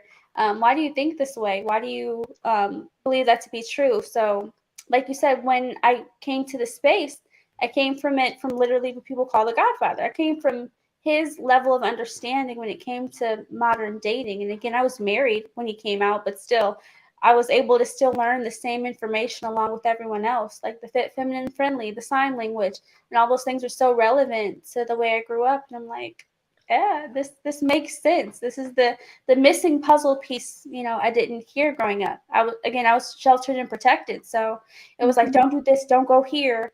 Where's your brother at before you go outside? It was never go and explore the world. And luckily it wasn't, because that would have been very detrimental, I think.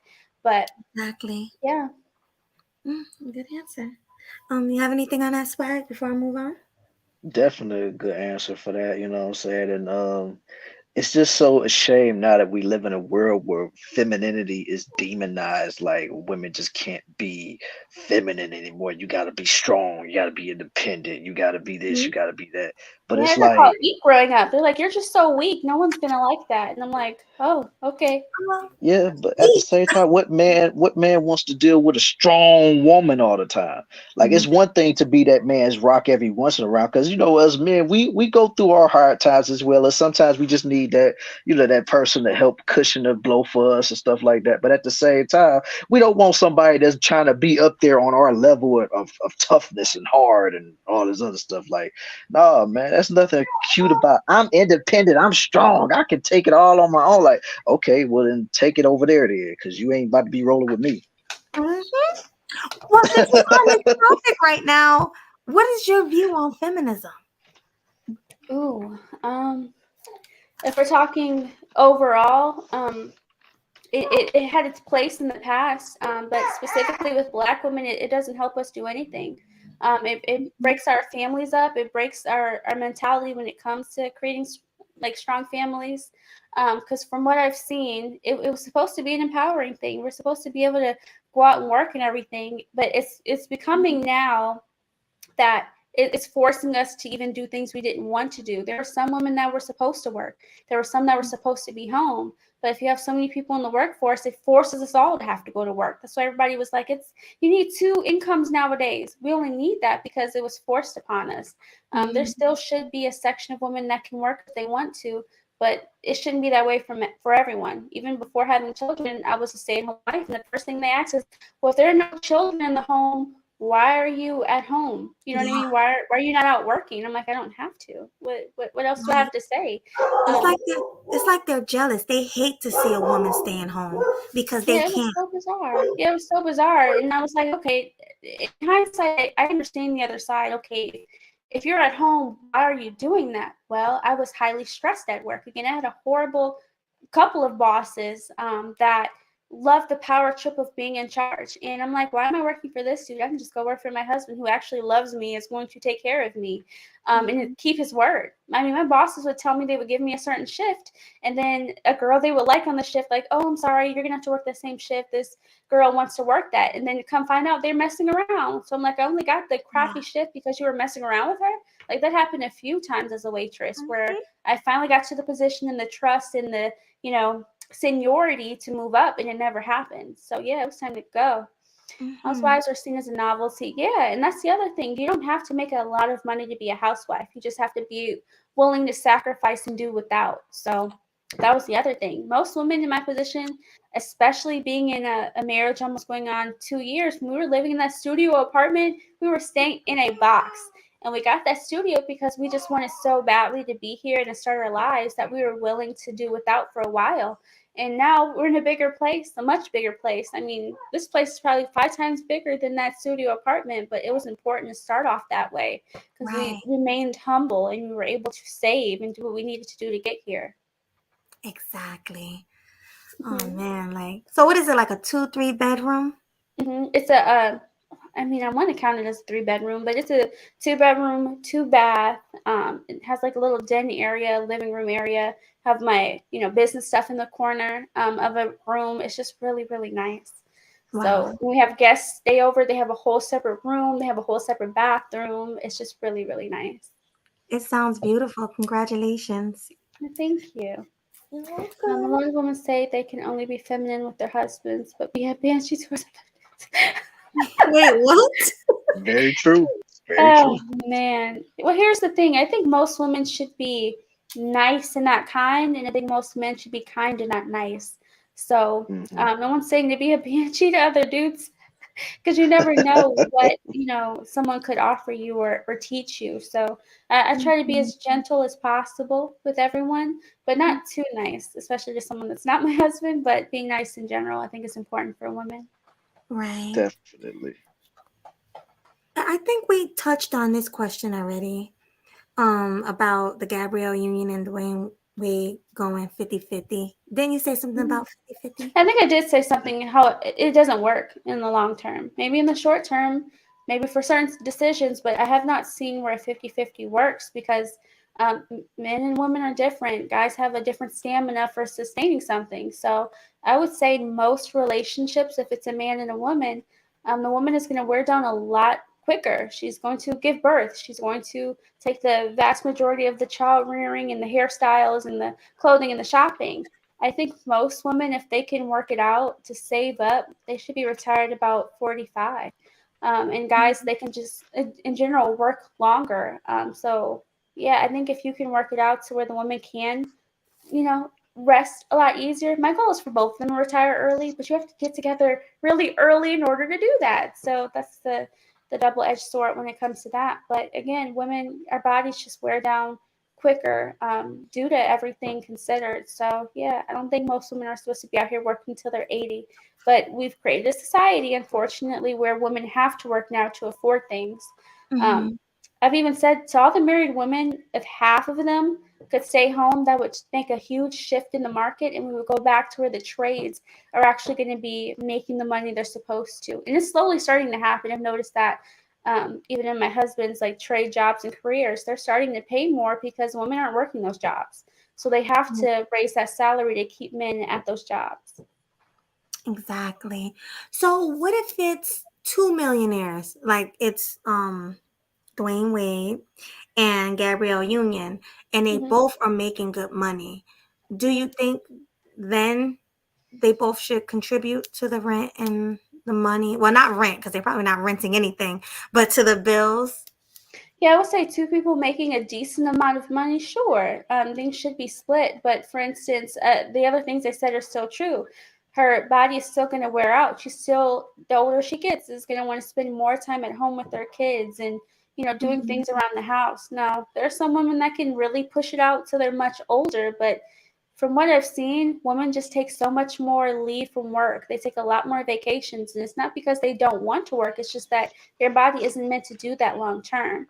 Right. When like back in the day, even if I think back just 2 generations ago, when a woman reached about 40, 45, her kids would be, late teens, early 20s. They would start taking care of the household and contributing to the household the same way a lot of Asian families do, where the families live together for a long time. That's the Mhm. time where you're supposed to be resting and enjoying your grandchildren, not out in the workforce for a long period of time. Now, again, everyone's Mhm. family is different. I'm just being very general. I do want to see more women stay at home. Yeah. The Oh, bottle look, is you're over trying there to ready. talk. Wait She's one trying to second. talk to you. Oh, look at the baby. The baby. She needs some Mm, attention. of course. But yeah, like with Gabrielle Union, she's 51. He's like 41. They have a little baby at home. I Yeah. don't know if she can hear me. I'm gonna wait. She's probably on mute right now. Well, Yeah. she's definitely on mute. So Yeah. Oh, we were figuring out her bottle situation. Okay, I'm ready. No, it's okay. No, I was saying Oh, like Gabrielle Union. I said she's 51. He's Mm, 41. They have a little baby. The little girl, she's like what, 2 or 3? I think probably now, so. yeah. And Not the sure. yeah, and the baby probably has a nanny. She probably has a maid, so there's no need for her to stay home because she Hmm. she has somebody taking care of everything already.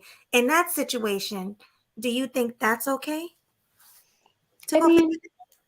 yeah, it's okay. It's just the mentality of you contribute equally to the bills, therefore you equally have control over the household. And I'm thinking that's more of the issue.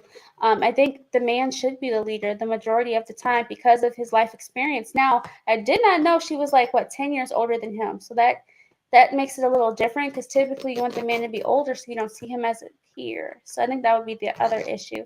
But again, I think when it came to when I believe that when it comes to family decisions, if you guys both have 50-50, there's going to be a lot of arguments, combativeness, because you'll see them, equally to you. And again, a man is just easier to. Hmm, I don't know exactly what to say, but I just think men should take the majority role when it comes to decisions in the household. Therefore, if they're going to have a majority decision, they're going to pay majority of the bills. Now, Mm, definitely, when me and my husband were dating at first, we were paying half and half of the bills. Again, that was our early 20s. Now in our 30s, I just wish it was different. I wish we'd have got together earlier and we would have realized our roles because a lot of the time the roles get mishmashed when you're doing that type of situation. mm-hmm. Yeah. Facts. But anything on this, Killer? Yeah. Well, with the whole Gabrielle Yulia situation, man, in my opinion, she is the man in the relationship. So it is what it is with that. So, Yeah. and I stand on that. I don't care what anybody got to say.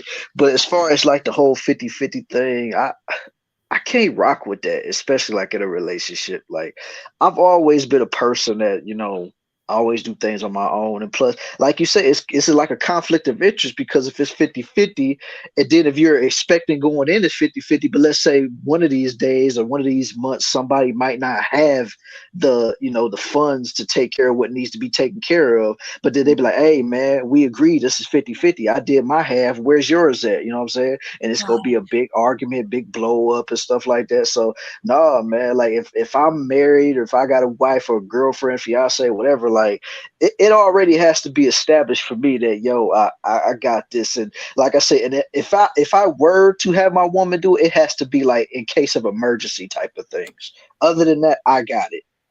Right. Good point. That was a good take on that. All right, so I'm gonna go into a different direction.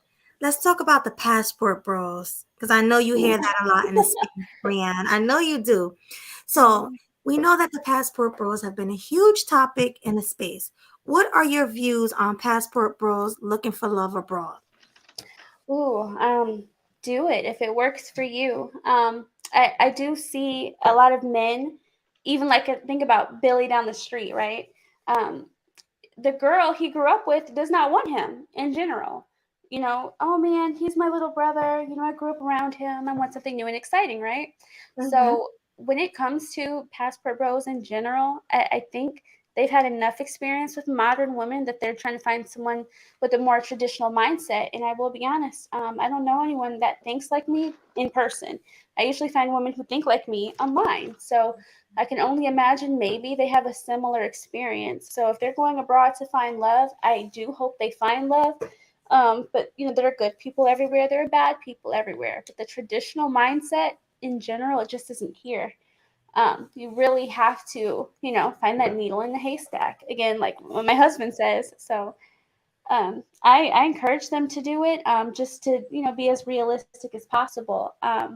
Don't go over there and assume everyone has that mindset. You're still going to have to vet and see if that woman has the mindset, and then go for it. Mm-hmm. Absolutely. Absolutely. Swag. I absolutely agree with what she said off rip. Like, I have nothing else to really add on that particular take. Like she said it perfectly. Mm-hmm. Yeah, I don't have nothing to add on that either. She said Yeah. exactly what I would have said. Yeah, but I mean, I do have something to say though, for real. It's just like with the whole passport bro situation, everybody has this stigma about the passport always going over there to try to find some booty and this, that, and the third. It's like, I've heard that. yeah, but it's like when the dudes are here, like it's always been with this saying, nice guys finish last. You know what I'm saying? And Mhm. that's always been the motto in the society. Nice guys always finish last. It's always bad boys get the bag, the good girls, and all this other stuff. So the Right. good guys, aka passport bros, they're looking at it like, yo, like I don't have to settle for that. I'm gonna Right. go where I feel like I'm appreciated, and I'm gonna go where even if it's all the way across the country to find what's meant for me. Now, I'm not saying that some passport bros ain't looking to get some cheeks out the action. I'm not saying that because I'm pretty sure there are, but for the most part, they are actually looking for a woman that really wants to be down with them, really wants to love them unconditionally. Like that's what they're truly looking for. Because Mhm. it's like if you can't find it at home, where else can you get it? Right. That's You true. gotta venture out, unfortunately, yo. Unfortunately, because it's really hard to find it here. But I, like Brianne said, I just hope we get it together before our kids grow up and they don't have anybody to be with. Because Yeah. especially Brianne, you have a little girl. You're not gonna want the men to not want her because she's a black girl. So we need to really change this whole mindset. Oh, I can't hear you. Hmm. You're muted. She's muted. Oh, I was saying you might hear a Oh, there little she go. noise in the background. I'm actually pumping during this, Okay. so I want to make sure I have to Girl, literally you're go fine. off camera to hook up this pumping bra. So yeah, she's gonna have to eat eventually. So I want Hmm. to make sure Hmm. she's ready. Yeah. Do you And she's have ready any? to go. How many more time? How much more time you have left? As far as pumping, No, I No, mean let's like talk about for the interview. the interview. well, I'm home now. I have time. You have time. Now I'm curious. How long is pumping? Now I'm curious. Um, I'm going to be doing this for the next 20 minutes, so I'm hooked up right now. Hopefully, my chest isn't on the feed. I was making sure it wasn't in case I did have No, to it's do. not. I got the words covered up, so you ain't gotta worry about it. Do you want us to put a banner up so you can't see her? I mean, I don't No, know. I actually have my shirt covering it, but it's still going to look like two things sticking out from my shirt. But I'm covered. Oh yeah, that's fine. No, That's it's not. No, you don't You're need to. good. We'll No, just you don't leave have our to do links the right banner, there. only if you want to. But yeah, you don't have to do We, the banner. I was just making sure I didn't look we'll just weird. leave our links right there, so nobody will see nothing but our names. Oh my yeah, gosh, I'll go back a tiny bit. There we go. But yeah, I'm fully Uh-huh. covered. It's just yeah. No, See, it's you're gonna be a but little good. beeping noise in the you're, background for a yeah, little while. you're Yeah. fine anyway. Like I said, can't nobody see nothing but your head, so you good. Now, Good. is it painful? The pumping, is it painful? At first, it's uncomfortable because it feels like you're being pinched on both of them, but you get used to it so quick. You Oh, just got to start very slow. This isn't going to make sense now, but it will. When you pump, there's two tubes that connect to both of the flanges, right?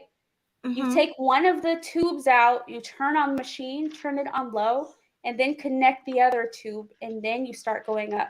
My problem was I would put, both the cups on both the boobs, I would start it up, and it'd already be on 10, and I would get that initial pinch I until know. I went all the way back down. So my advice is you can start up the machine without it being fully hooked up, and then you hook up the other side because the suction won't happen until they're both hooked up. So again, you can always ask me later if you need to, but yeah, don't fully assemble until you already have it on low because it's going to remember the last setting that you used before you turned it off. And that was my problem. That was painful. You would start it up, you would get that initial huge suck, and then I Yeah, would have to turn it all the way down and start over. So yeah, it'll make sense when you know about it later on, but that's what you need mhm. to do. Start Yeah. on low and then go slow. Well, I'm glad you got it together because ouch. Like that sounds Yeah, like it because hurts so you build up Whew. because after a while they kind of go numb to the feeling, so then you're able to keep going up the levels to get the most milk out. But if it starts bad. at 10 and your nips were just chilling, oh yeah, that hurts. But Yeah, I it's good hate now. that. Right. But the direct breastfeeding, I've only done it a few times. I'm mostly a pumper. And Mhm. that's what most women end up doing because having her on my chest all the time isn't very feasible because when I want to sleep, it is so nice to have those bottles in the fridge for my husband to feed her. So, Right. yeah. So I prefer pumping. Again, I've done it. She's a biter, so Ow! You just got me over here cringing like, ouch. I After a can't while, believe. you don't feel it, but initially, if they're like, "Dur, dur, dur, dur," you're gonna feel it. So I mostly, let's say a 90% pump, So yeah, Right. that's what I'm gonna stick with because it allows you more freedom. But again, most women they don't even want to pump; they just want to bottle feed, which is fine. But I wanted her to have the best I possibly could, so Yeah. I Kudos to pumped for you now. for that because, like you said, a lot of moms get the formula, but they Yeah, say that the kids are smarter when they breastfeed. So, I've heard that. yeah. Hmm.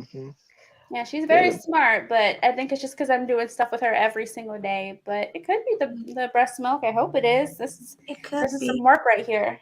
Because listen, I heard me, I'm ADHD. I have ADHD. So my mom Mm-hmm. formula fed me, so Mm-hmm. stuff like that can play a factor in, your kids. I didn't think of it that way. Yeah. Um, I think the other thing is I'm a twin. I think my brother got all the nutrients. He was the straight A student. I was the straight C student. So who knows? Maybe he got all the nutrients that I didn't because I came out first. Also, he stayed in for a little while. Right. Um, yeah, So maybe. did your mom breastfeed or did she formula feed? Straight formula. Yeah, she had two babies at once. She wasn't gonna breastfeed. She said she thought about it and it wasn't gonna work. So I think No. she tried it maybe twice, and then she was like, "Yeah, I'm not doing this anymore." And of course, she had two children to look after at the same time. That would have been Hmm. a lot. Yeah, definitely. That is true. Oh, and one more thing I was going to bring up about the breastfeed is that I see kids that's like 6 years old, five, let me say five, still like wanting it, like grabbing their Wow. mom's breast and Well, um milk is addicting, so it makes yeah. sense because that initial like feeling you get is the same dopamine hit that a drug addict would get. So that's why dairy was so hard for me to give up when I was vegetarian because that was the last thing. I had to stop eating, chicken, beef, steak, all that, but I still could not give up pizza and dairy, and I didn't know why. And then I saw those documentaries. I believe it was in Cowspiracy and What the Health on why dairy is so addicting and the hardest thing to give up when you're switching your lifestyle. So Mhm. loved it. Still love it. Yeah. The puns are Right. hilarious, you guys. This is so funny. Oh my god. All right, well, so we talked. Last topic. Because I always ask the girls this when I have them on, and you're a bright light, so this probably don't affect you at all. Colorism. What Oh. are your views on colorism, and do you think it exists, or do you think it's an ugly girl issue? That's the loaded big Ooh. question. You go ahead, take your time. That is a It's a little- quite loaded question. I've seen beautiful in all shades and I've seen ugly in all shades. The thing is, I believe most women believe it's a larger um, issue because of social media. I think most black men think most black women are beautiful. So I think that's Mhm, how I stand on it because I've seen, like I said, all shades, and especially when it comes to black people, we have such a large range. Um, mhm, that we're not acknowledging. And again, if we acknowledge that most black men want most black women, they do see them as beautiful in their natural state. I think the issue is when we start artificially changing and doing things. That's what the men don't like, not the fact that you're a mhm. certain skin tone over another. And then Right. there are some stereotypes on, the darker your skin is, the more of an attitude you've had. So I've heard that on a panel. But Mhm, again, growing up light skinned, I was always just told, people always assumed I was mixed ethnicity. They always thought my dad was, white. And I just showed you the picture. mhm, No, he's not white at all. He's a black chocolate skinned man. Um, mhm. and the way I was raised is, don't walk around acting black, act like yourself. So, yeah, that's what I was told. The way I talk, the way I speak, the way I walk through life, it was always assumed I had a white parent or, I was faking something. And again, I've never faked anything. I'm always myself. So yeah, this is just the way Yeah. I am, and I really hope more Black women do realize they are beautiful in their natural state with their natural hair. Again, slightly hypocritical because my hair is straightened, but I have an event tomorrow, and I just wanted something easy. Do some pin curls at night, wake up, shake them out. 'Cause, I'm a whole Mhm. child. Gotta get Exactly. out the door. And be on time Yeah. still. So I just thought it would be easier for the day.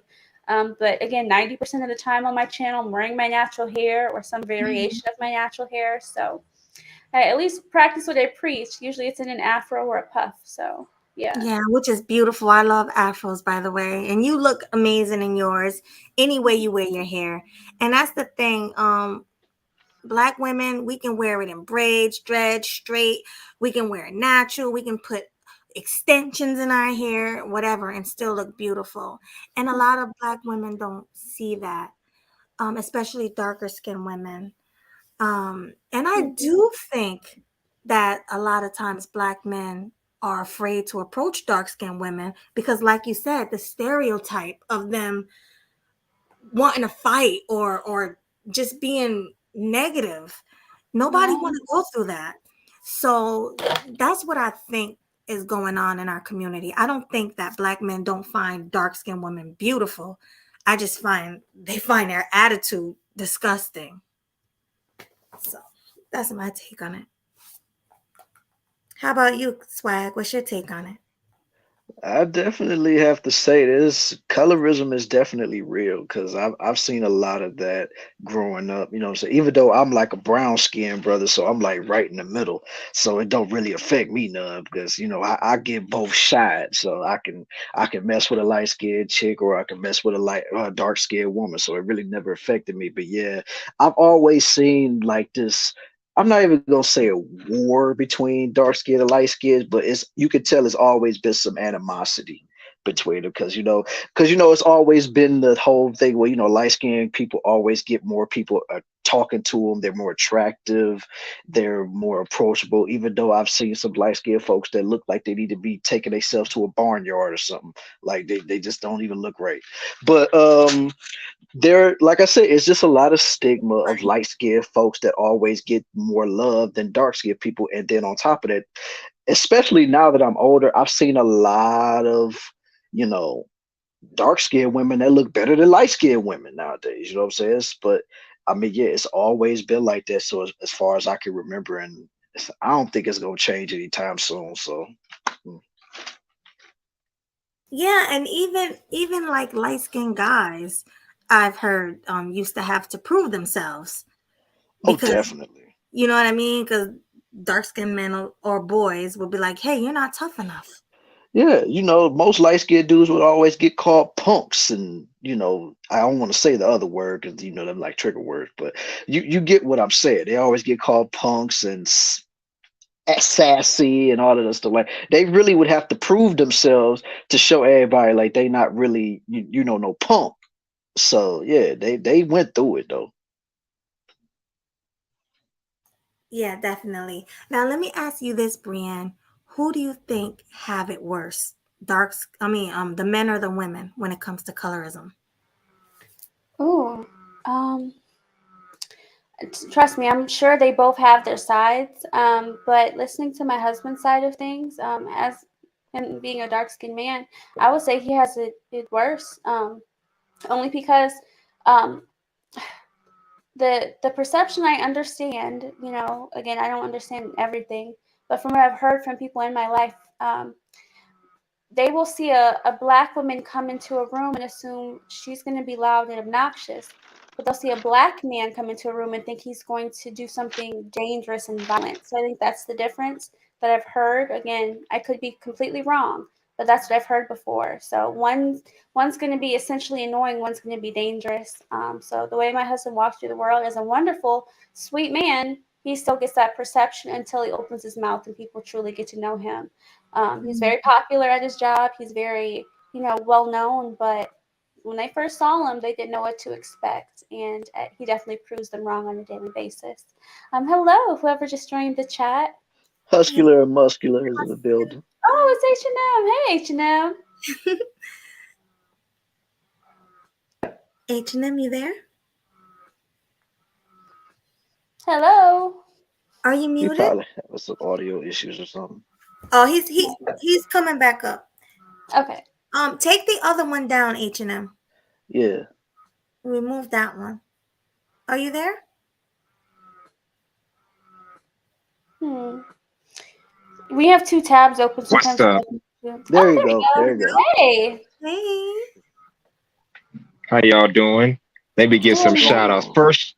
First shout out goes to my homegirl Brienne, my top tier fan. Tradition listens where she stands. Second shout out goes to Killer Swag. Got the bag. You don't care about no price tags. Salute, homie. And finally, Melody. I love what you're telling me. The way you be killing it, that's a felony. Well, thank you. I love it. I love it. So, you have any questions for Brienne that we didn't ask? Actually, I've been chopping up with Brienne for a while. It's very little. It's very little she hasn't really shared with me. But I don't really have a question. Just want to chime in on the panel just to see just to see what's up with y'all. Something will come to my mind eventually.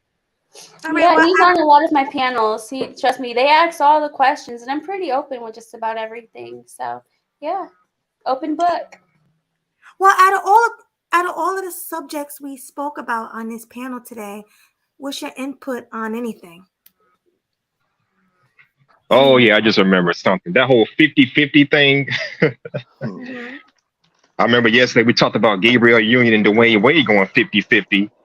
And I spoke on this yesterday. I guess I'll say it again. When it comes to the 50-50, I believe the man should do what's akin to him and the woman should do what's akin to her. Anything that requires you to get sweaty, dirty, injured, let the man do that. Anything that requires, the woman that's soft and delicate, let the woman do that. If the satellite acting up, let the man climb to the roof of the building and check that out. Car needs fixing, let the man do it. You got 60-pound box need lifting, let us men do that.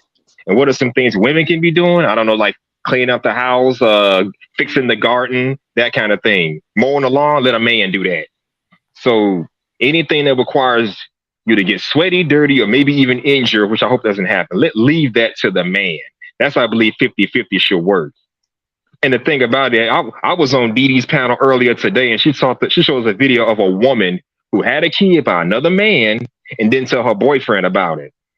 So how does this tie into the 50-50 thing? Well, you know that old expression, an idle mind is a devil's playground.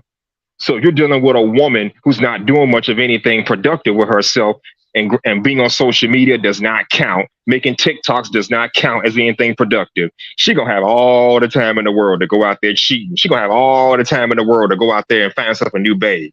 So if she's not keeping herself busy with something productive, that could be a problem. And maybe the 50-50 relationship gives her a chance to go out and do something, bring home some bread, bring home the bacon, that kind of thing. That way she ain't got time to be worried about what her man doing or what she gonna do with the next man. That's just my take on the 50-50 thing. It can work for some, but it ain't gonna work for everybody. Yeah, I was gonna say that too. For women who stay at home, I think it is important for you to have a hobby or a talent that you do outside your family. Now, I haven't played my viola in a while, but as far as like couponing and then as far as like making products, like that keeps me busy and that nice little gap of time I have in between having nothing to do. So if you don't have a hobby, if you don't know how to sew, if you don't know how to cook very well, learn how to cook, learn how to sew, pick up some type of extra talent that's not only going to help your family, but keep you busy when you're bored. I think that's really important. Knitting, something that you can actually use and that your family is going to use during that downtime, because there's going to be downtime. I mean, right now with the young child, yeah, I'm busy almost every second, but imagine she's 1 or 2 and she can play independently. What am I going to do? Now I'm going to be cooking. I'm going to be sewing her clothes. I'm going to be showing her how to sew. I'm going to be, doing all these other things, hopefully still making body products. Then having things to do in between is going to help you not have that idle mind. And I think that's what's really helped me too. I always had something to do in between time. Mm-hmm. That's what's up. Hey, yo, Melody. Ain't nothing wrong with that. Melody. Sorry, so we still. Yeah. Okay, so is we still doing this the one at a time, or we just gonna make this a full panel? No, we're gonna do the full. I think the full panel will be better. Full panel will work for me. All right, then. But I want to hear Game Changer. Hi, Game Changer. Hey, how you doing? What up, Game Changer? What's going on? Salute. Swags, Brian, salute. Yeah, so no, I just came up when she said couponing. My ears perked. Like, oh, that I like. That is a keeper, fellas. Y'all, you find a couponing woman, that is a keeper. So, yeah, there's always been. You sure about that? Well, nothing is 100%, but yeah, it is. Okay. it does show a respect for your money, and things like that. Couponers rarely overspend on things, frivolous things like labels. A purse is a purse. It doesn't really matter if it has an Italian name brand on it, and a couponer know this. So yeah, there's always in my own personal dealings, there's always like certain things that trigger me and turn me on. And when I'm trying to decipher between Madonna and whore, when I'm trying to categorize women between Madonna and whore, and I told Melody one of them, and the other one is couponing. That definitely gives them a lot more Madonna points, in my opinion. What do you say about that, Brianne? I would definitely say I'm more of a realistic couponer. If you guys have ever seen the show Extreme Couponers, how they would go in a store, get like a $2,000 worth of stuff for like $5. That's not what I'm talking about. I'm talking about going in with an idea of what you want. There are times we walk in the store, I'm like, you know what? I want to get us a full dinner and dessert for $5. I'll go in, I'll look at the app, I'll look at coupons, I'll look at other couponers and be like, okay, how did they get that for so cheap? So it is a mixture of shopping frugally, but then only buying things on sale. There's a lot of times that Impossible, Beyond whatever stuff will go on a sale, right? And then I'll also have a coupon. So boom, we got our dinner for like $2.50 for 2 nights. And then there's a vegan new dessert that's on a sale because it's new. And then I have a coupon with it. And then also I'm able to use my points at whatever store we're at, typically Target. And then boom, that's only $2 for an entire pie. Boom, that's how you do it. So you have to go in with an idea nowadays. You can't go into the store and do what those women were doing in the past because they have a lot of restrictions on that now because of that show. A lot of stores were losing money every time things like that were happening. But luckily, if you think about it, the coupon is actually paying the store for that, but they were losing a lot of inventory. So I think that was the main issue with that show, is losing the inventory, not necessarily the money, because it counts as a rebate for the store. If you don't know what a rebate is, it's you get your money back that you've already paid, or the store gets money based on someone else paying that rebate amount. So that's a small introduction, but it's fun. It's fun when we go to that checkout counter and my husband is like, how did you do that? Are we allowed to leave out of here? Yes, babe. We legally paid for it. We can leave. So that was when he first realized, because we had almost a full panel of things for free or very cheap. And he was like, are you sure we're allowed to do this? Like, we're Black. Are you sure we can walk out of here with all this stuff for nearly nothing? I'm like, yeah, we did it legally. I did my research. We're out, It was so funny when I finally realized someone else thought it was kind of cool what I did. So yeah, he was very proud in that moment that we walked out with free supplies, free food, free supplies and free food because I did my research. It's work. That's why I think if women are able to stay at home, they're able to find fun in that. That search, like, how do we get something free today? How do we make this work? And we've been making it work. And one income. Yeah, see, stuff like this, I tuned out a lot of what you said because it's none of my business. As far as the couponing stuff goes, as I'm not a couponer, but you do. These are things that you look for. The couponers, the ones that can, remember everybody's birthday and send like the right card and stuff, and the ones that get the wedding invitations right. Just people that can. What's that? Okay, people that can organize, women that can organize and manage, certain social events and certain things, can navigate feminine things, like being cost effective in the shopping, is something that is a determining factor between Madonna and whore. So it's very, very, very good qualities that men should look for, in my opinion. If you're looking for something long term, that is.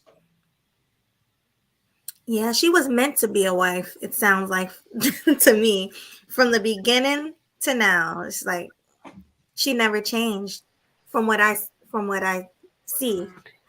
I feel like it's changed for a short amount of time to try to fit other people's narratives better, because I was told I was too soft, I was too nice, all these things that are good for being a wife now, but I just eventually reverted back to what I knew and what felt the most natural for me. So I think that's what actually helped, because I've described in college where, the women around me were like, you're so boring, nobody's going to want a boring wife, and I kept hearing that, femi narrative over and over.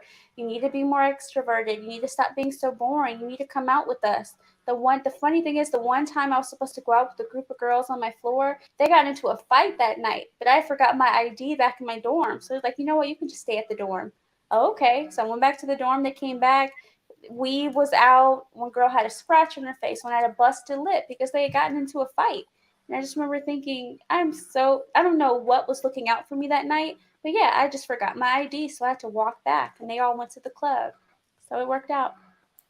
I had never been after that since, so it worked out. Wow. Have you been into a girl fight in your adult life? In my adult life, no. The funny thing is, there were multiple girls who wanted to fight me because I was always the girl in high school that was picked to give the football players their homework and their paperwork. Like if one came back from being sick or something and they were all in their huddle, the teachers would be like, okay, Brandon, I need you to go give them their paperwork. So at one point I was giving a guy his paperwork and he was asking me questions about the teacher and I was answering him. From the distance, his little cheerleader girlfriend was sitting there watching us have this conversation, assuming something else was going on. And she wanted to fight me. And I explained to her, like, no, that's not what's happening. Like, I was just doing what I was told to do by the teacher. I don't know him. That was never my intention. But the problem was he was being very nice to me. I think he had complimented my voice even back then in high school. I'm like, oh, well, thank you. I appreciate it. I've never heard this before because I don't talk to boys, So every single time something small and minute would happen like that, a girl wanted to fight me, and I was able to talk my way out of it every single time.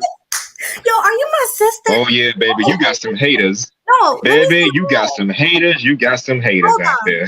Are you? No, I'm sitting here listening to Brienne speak, and it's like we went through the same problems. It's almost like she's me, like with the girls wanting to fight you because you're too soft, your voice is too soft, or people take you just speaking to someone regular as you're flirting with them because you have a soft voice, and it's like, no, that's not it. You know what I mean? That's just not it. So oh my God, 100% I'm with you on that, girl. I understand you. Mm-hmm. Yeah, but in my adult life, y'all got some haters. I did some online little beef stuff because someone was being disrespectful on my channel. If you know, but someone was being disrespectful on my channel, and I checked them, like, you don't get to do that over here. This is what I do, and I'm not telling any lies. So why am I being treated this way? So yeah, that person deleted all of their messages and ran to the wind like they were supposed to. But again, it was someone from my hometown. So I'm like, you're really wasting your time doing this on my channel on a public platform. And then my subscribers, even back then, were going in at her. It was crazy. So yeah, I've had support from the beginning because I've been myself from the beginning. Yeah, Bree. Bree, what exactly happened that day? I've been on your panel before. Like, I don't remember that happening. Oh, wow. How long ago was this? Ooh, you said how long ago was this? Ooh, this is about 3 years ago, actually. So I was like, okay. This was a while ago. So it wasn't necessarily my panel, but I did mention it on one of my lives before. Like how people will come to my channel spewing lies because, I don't know, you're upset that I'm like successful in my own way, or I'm happy with my life. Because I also mentioned, my husband and how happy we were. And the first thing that person wanted to say is like, he's not all that, he's this, he's that. No, I know exactly who I married. I know exactly who he is. And again, he grew up, in the same hometown I did. He had his fun, so when we have these conversations, I'm like, I know who he was back then. I know who he is now. And he's still a wonderful person. And for people to say any lies about me or my family, you don't get that from me. And I did it in a feminine way still, but it's hard to sound very feminine when you're going back and forth, in the chat or back and forth in a comment section. So, yeah, you got to put it into lies too, in time. Brienne, let me tell you, I've been on panels before since 2020 or whatever, 3 years of going on panel after panel. And let me tell you, from time to time, you always gonna have that one knucklehead come on there spewing a bunch of nonsense and BS. And I'm gonna let you, you know by now, I don't respond well to bull. I don't respond well to nonsense. So if I hear it, I'm going in on said person. But we gonna go in on said person because I don't tolerate that. So I know exactly what you're talking about. Hustler can become a tussler overnight if it come down to it. Yeah. I Hey, already Brian. know. Yeah, and I have smoke shows. No one ever comes up for smoke anymore, and it's crazy because I do my research before my shows, and then at the same time, even if you're from my hometown and you think you know me, you don't, because I don't talk to a lot of people. I mean, even my family, I love them, but I don't tell them all my business. The only people who really know They me don't is like want my twin brother and my husband. Mm. Well, let they me don't ask want no you, smoke with us.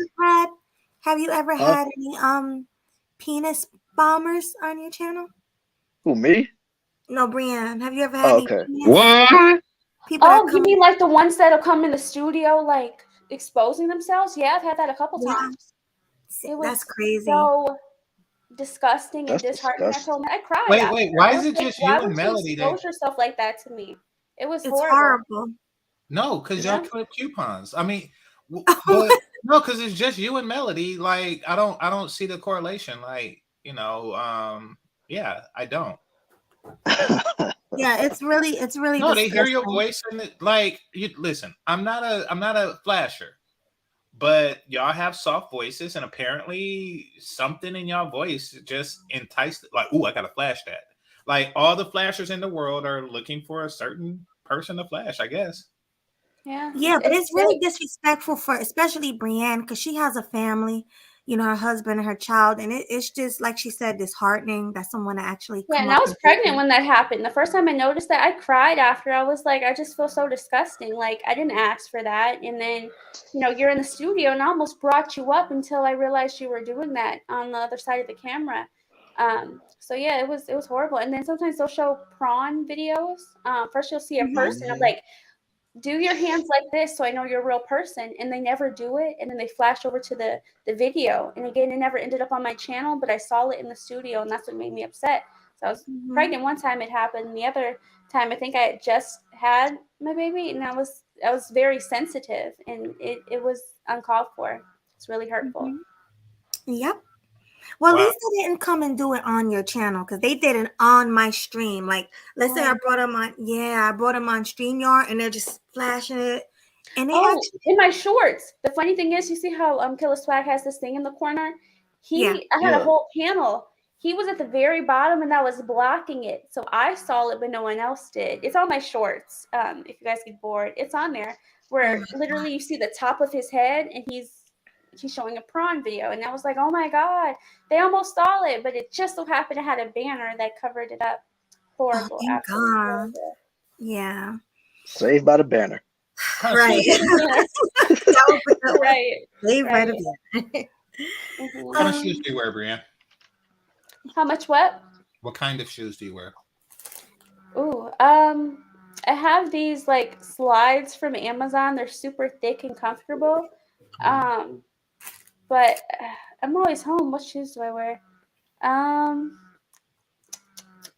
it's funny. I can't even tell you a name. They're just again. We got these two pairs of very comfortable slides, and then I got gifted a pair of slides from my mom. They're like Adidas from the Adidas store.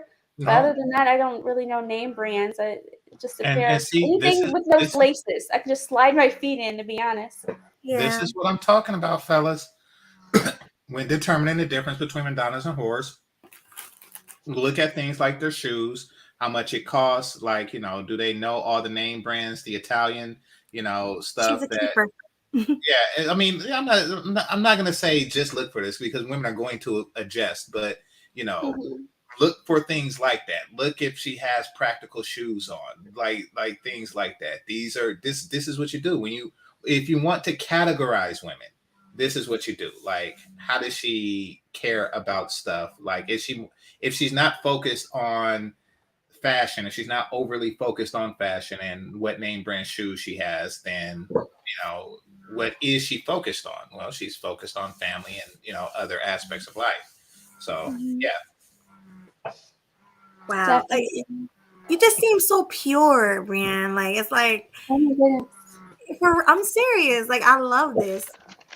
Because usually women our age, like in our, early 30s or whatever, we're not pure. It's just the sisterhood got us. Like No, we trust me, the sisterhood did have a grip on me for a while because I was always told I was just, like I said, so boring, so predictable. I wasn't fun. And those are the times where I tried so hard to just fit in with them. I would go out, for instance, on a date, and they'd be like, "Well, did you have fun after?" And I'm like, we talked in the car for a few minutes. What do you mean? So they always wanted the next phase of what I was doing, and to be something that just wasn't in my nature. Now, again, I went to college. College was like the twilight zone for me. I was like, people are walking around doing what? So every single time I walked out the door and, my dorm, I was like, I don't want to be here. So I think I only stayed on campus less than a year. And then me and my husband ended up moving in together for a little bit, which I don't recommend, but it worked out for us. We moved in pretty much towards the end of college, and it worked out. But again, I wish I never went to college. I've said that a lot of times. Again, I tried so hard to be best friends with the woman on my floor. Again, I tell this story, and again, it may not be 100% accurate, but pretty much 3 girls left the first semester all pregnant by the same guy. So I'm like, this is nice. We got to get out of here, So yeah, again. Wait, you said walking around doing what? What were they doing? Oh, in college, everything. People were walking around, naked. People were, walking around throwing condoms and, fighting, and then, messing with the same guy, not going to class, day drinking, like all these things I had never seen or been exposed to. Day Again, drinking? everybody was Drinking acting during the day. as if it was the last days or something. So yeah.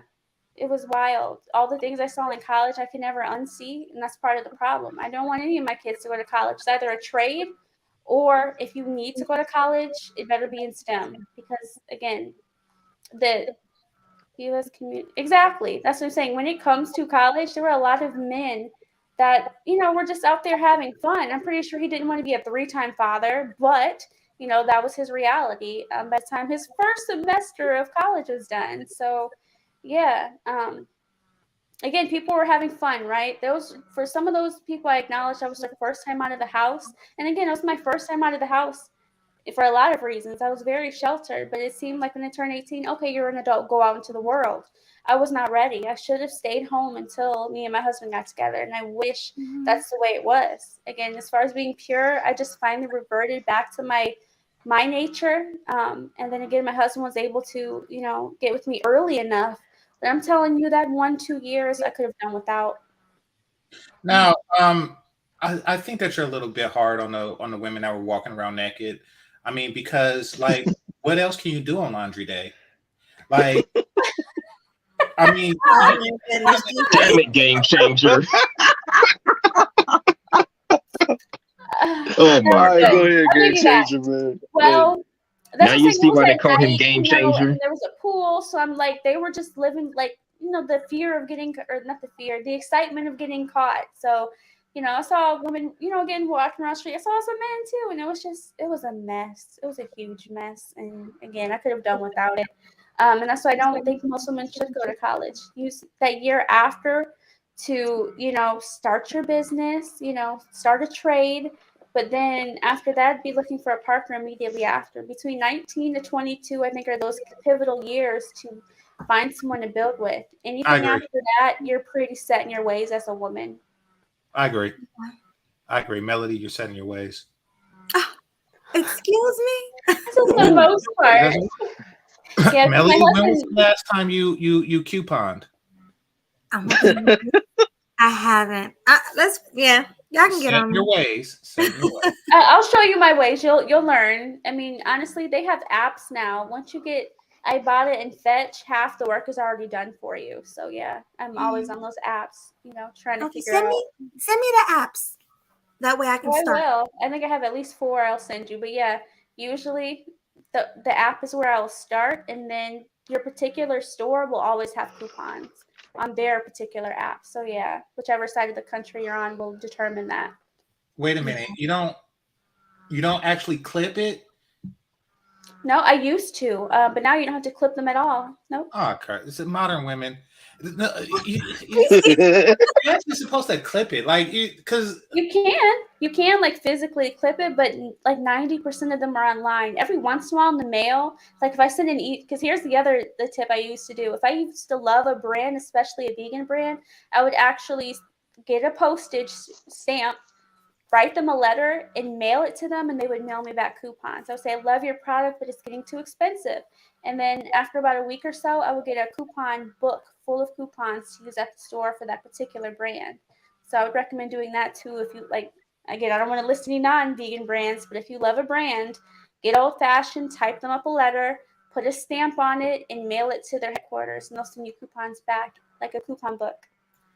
So you mean to tell me that if I write Raisin Bran Kellogg's and say, hey, it's too much, and how come y'all don't have like single serve with the rest of them with like corn pops and everything? They never put Raisin Bran in the little box. They'll send me coupons for Raisin Bran? I didn't know that. Well, yeah, you can make a complaint, but typically it's like, hey, I love your product, but it's getting a little expensive. Do you have coupons or discounts so I can continue to support your brand? And yeah, they'll send you coupons. Holy crap. Okay, do this for me. When you have time. When you're not tending to your husband. How come ice cream sandwiches don't have all chocolate? They're either vanilla or they're Neapolitan. Could you like, you're connected to people. What? Like, no, I'm serious. Good question. I'm sure. I'm trying to think. I guess that I can't think of something that's all chocolate. But when there's something not in the market, I find a way to make it myself. So I've made my own versions of ice cream before to put in our freezer. But it is fun just to like go to the store and buy one, because we're actually going to go to the store, I'm sure, after this, because we have a show tomorrow, and I am not trying to spend money. So some deli sandwiches, chips, and I make a really delicious s'mores cookie bar, so I'm going to make that so we can pack that for lunch tomorrow. Well, no, I had an ex do that. I had an ex, take away the vanilla and strawberry and replace it with chocolate. Now, the problem with that is that when you have like a box of 10 Neapolitan things, you only get 3 chocolates out of it. Like that's the problem with that. Like I wish that they just sold you the chocolate ones. That's just me. I'm just saying, like, you write companies, if you're in a letter to the ice cream people, like, if you could mention that, I'd say thank you. He's dead serious. Bree. I know he is.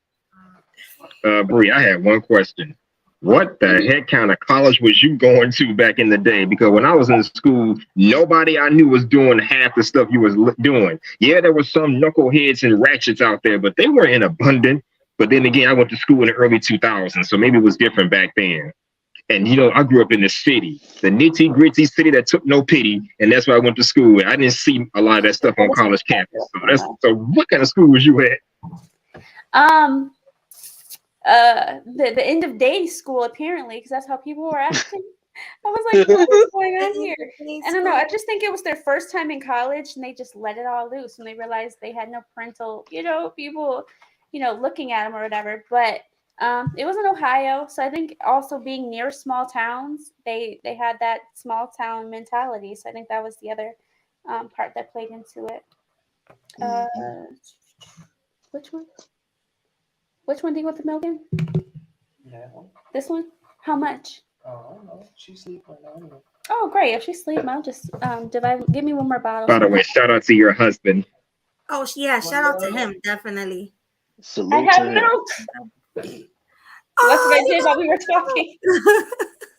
That's a lot, actually. I'm surprised. So this is like 6 ounces, and this is 2.5. You was able to fill up a bottle and a half? What are those? Wow. Oh my God. Flinches. You put the nips in What are here. those? You put your nips in here while we're going to pump it first, and then the milk goes down. So yeah. So it's like milking a cow, basically, without using your hands. Not the nips, yo. Oh, that's crazy. Yeah, my husband. Damn it, Brienne. Yeah, this is the one that you can do, my love. But yeah, no, it feels great that I'm empty now. 6. So you don't have 8. any more. You Have don't any more what? You don't have any more milk. Nope. Not for done. today's session. It's all gone. Yep, till tomorrow. This one. Oh, you said it's tomorrow, yeah. Yeah. You want more? So that's like for all day, pretty much. That's all you can get all day, or is that like later? No, it's every 2 hours. Oh, I don't know. I don't have kids. No, that's a good question. Some women can pump a lot more than this in a sitting, but I would say like 9 ounces in one sitting. That's a good amount for me. Take notes, Melody. I think all this laughing is helping. Yeah. Mm-hmm. She every Yeah. month I would like a little bit more. I would like to do like 12, maybe 14, but I really gotta, be hydrated and well fed.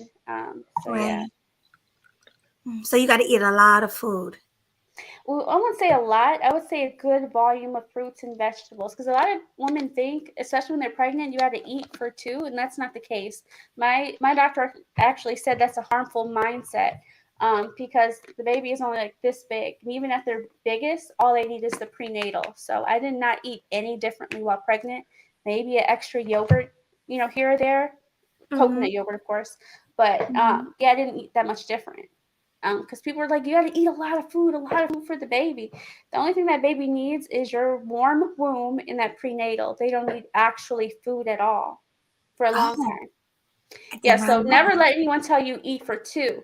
So they were trying to give me extra food and extra plates. I'm like, no, I'm full. I'm not gonna over engorge myself, and that's why I didn't gain a lot of pregnancy weight because I wasn't eating crazy.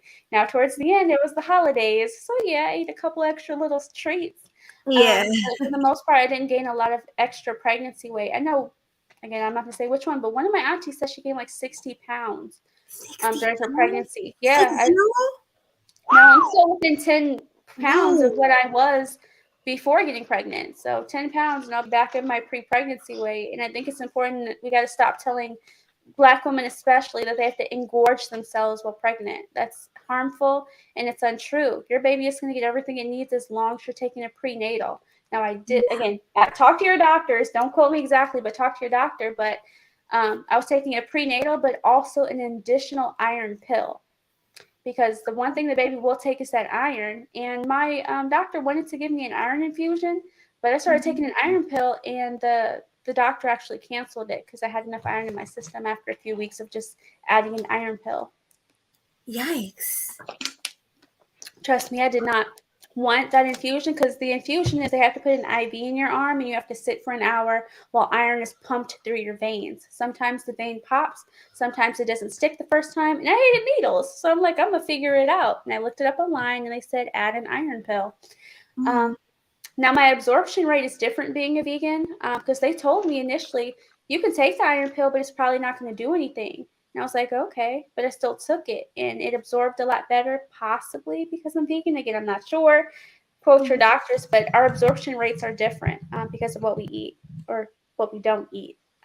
So, yeah, I was able to absorb Wow. a lot of that iron a lot more than I could previously. So yeah, I didn't need to do an iron infusion.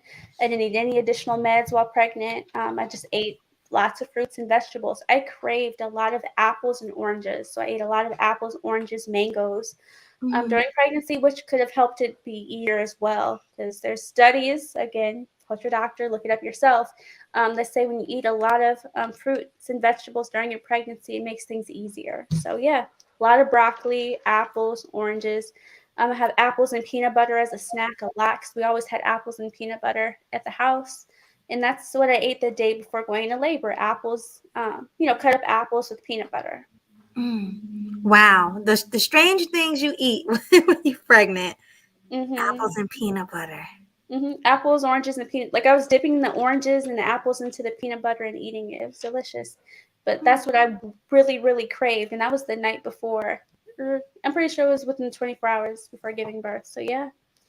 Wow, that's amazing. Mm-hmm. Yeah, I know people say, hey, I was craving pickles and this and that, but you said Mm-hmm. apples and oranges and Yeah. peanut Yeah, butter. lots of fruit and kale. I had a lot of kale the day my water broke. So I had kale, onions, mushrooms. Yeah, things like that. Wow. Well, I guess being pregnant isn't as bad as people say it is. My pregnancy was wonderful. The last week, though, I felt her like sitting. I don't know, and Melanie, this is going to be a little weird. It wasn't painful, right? But I felt like she was sitting right at my opening the entire last week. It was, Yikes. you could feel a head just sitting in there. You know, like during your period, you feel like cramping? Yeah. It's like that, but without the pain. Just something sitting right there where that cramp. No, please. My stomach gets very weak. No, it's not that it's weak. It's you Yeah. all cramping in baby head vagina. Well, I don't want to. wanna think of- Well, I just wanted her to have a small heads up. No, No one ever no, told no. me any of this. Men need not think that. We need not think that. I'm sorry. I hate to interrupt. I know it's your show, but yeah, no. No, well, I'm going to answer this. Cynical has a question. How long was I in labor? Really good question. They count labor from right after your water breaks. If that was the case, it'd be a day. But literally between the labor, what they call labor pain, the labor surges, and actually having my baby, it was like 5 or 6 hours. It was the shortest time anyone had ever seen. This is so confusing. Like the labor, the time, the water break. Like I don't get any of that. I Yeah, don't understand. So pretty much your water breaking means the baby's pretty much ready to come out. And what I did not know is that it wasn't just going to be one big gush. It was going to happen consistently.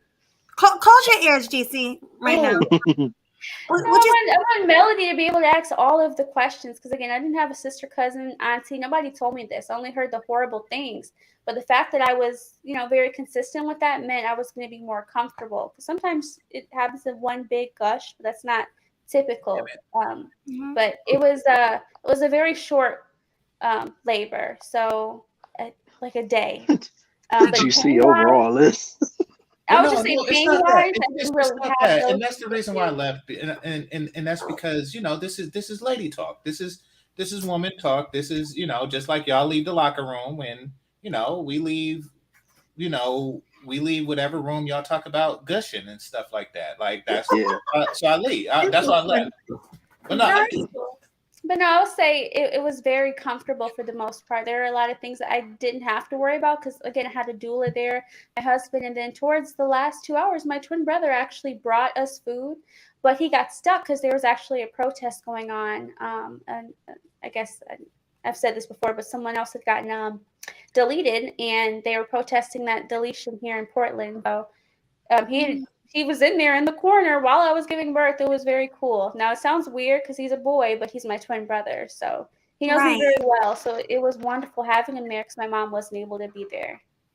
Right. Well, do your brother have any kids? You told me no. Oh, yeah. No, yes. My twin brother just had a baby a few months prior to mine. So I think she's almost about to be a year. But then my older brother, he has 3 children. Are you the older or younger? I'm the older twin by 2 minutes. That is crazy. Yeah, and being a twin.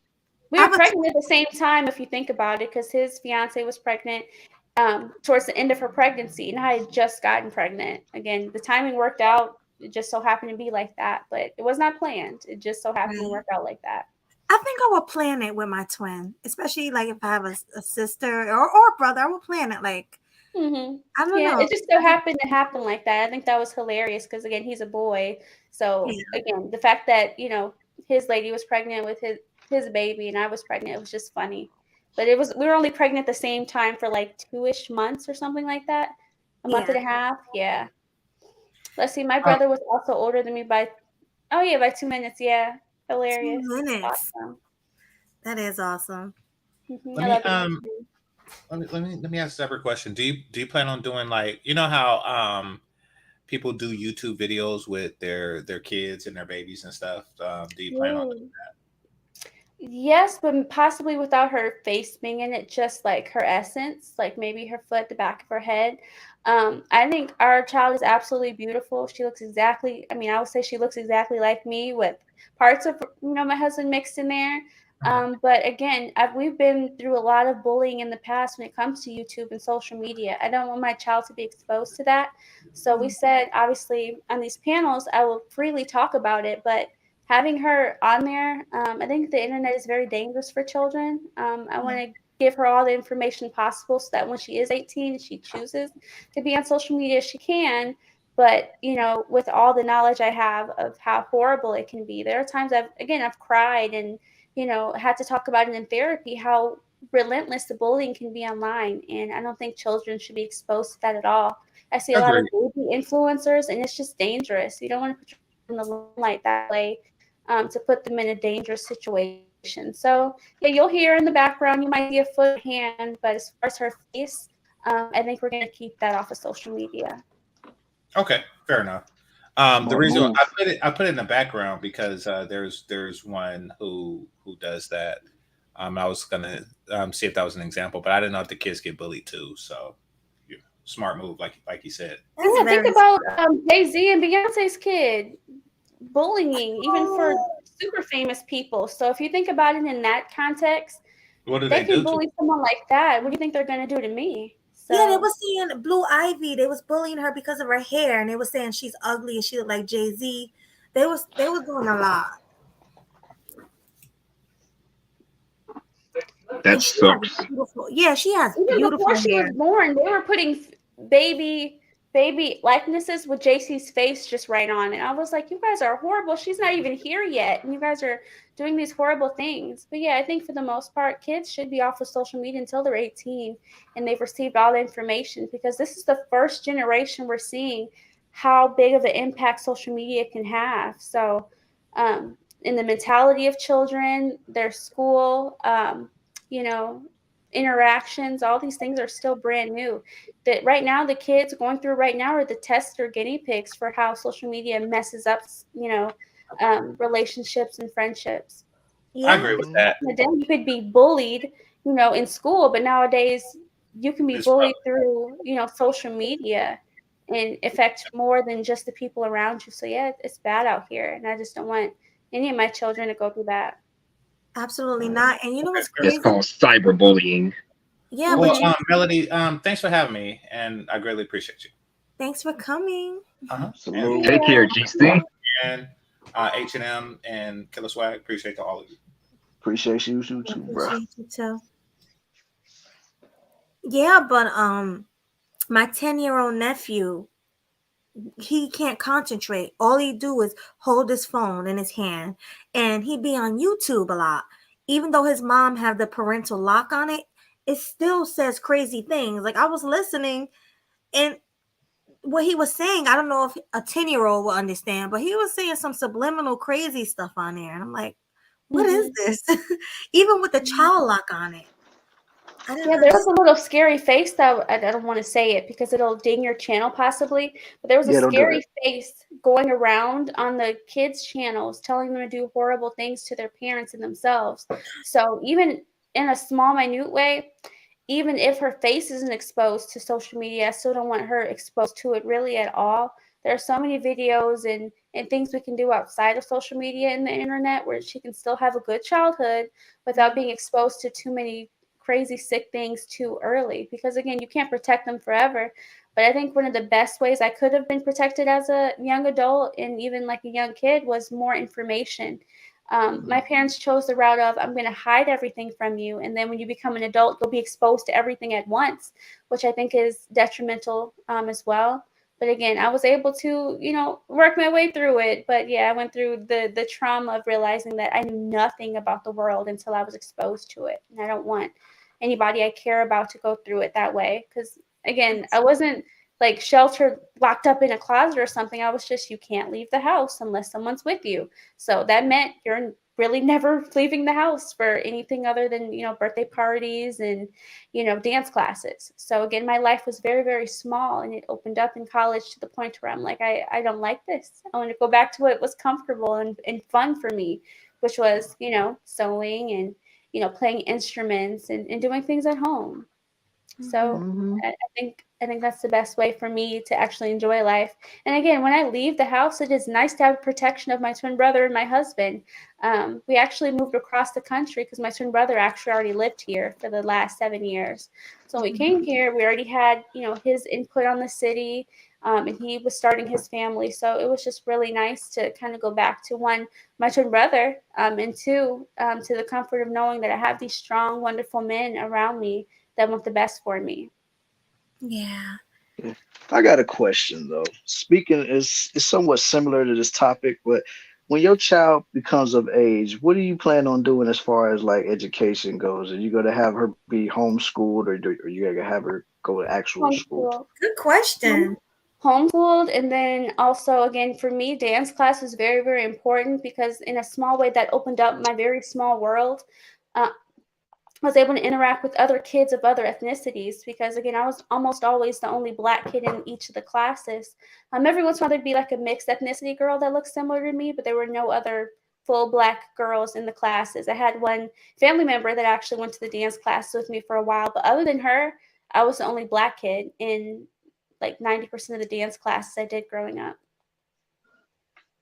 Okay. So dance That's what's classes, up. gymnastics, cheerleading, something where she is going to be home, go there, and then come back home. So homeschooling primarily, yeah. And then Okay. virtual tutors, of course, because I don't know everything, but everything I can teach, I'll teach, but then outsource other ways. Dope. Yeah, that is dope. Yeah, because public school is a mess. Oh my gosh. Oh, I bet Brian had a no. I was a C average student, and I said that. But the funny thing is, I've had two teachers that realized I had ADHD, and they were able to teach me in a way I could learn, and I had straight A's in those classes. So I realized it wasn't me necessarily; it was the school system. They made it hard for me to learn. Because this teacher actually gave us, because again, she wasn't supposed to, I don't think, but she gave each of her students a test to see how they learned. And my test score was different than everyone else's in a way that she was like, okay, I'm going to teach you this way instead. Because I don't think she called it ADHD, but she said you learn differently than everyone else. When we have a lesson, I'm going to have to teach you this way. So yeah, I got straight A's in that class, and I wish more teachers had did that. And I was in elementary and middle school where I had two teachers that just knew something wasn't right. They say, well, you're a bright girl. Why are you not learning these concepts? And they found a way to help me learn. So yeah, when I finally got to college, that's when I was diagnosed with the because they had a free counselor, which you're, I guess, essentially paying for, right? That had me do a series of tests to determine that. Yes, public school. I can teach better than pretty much most of the people who taught me. And again, you get to know your child so much. You know exactly how they feel and think some days. You're going to be the best teacher for your children. Right. I have a question. As someone with ADHD myself, how do you concentrate like in a marriage?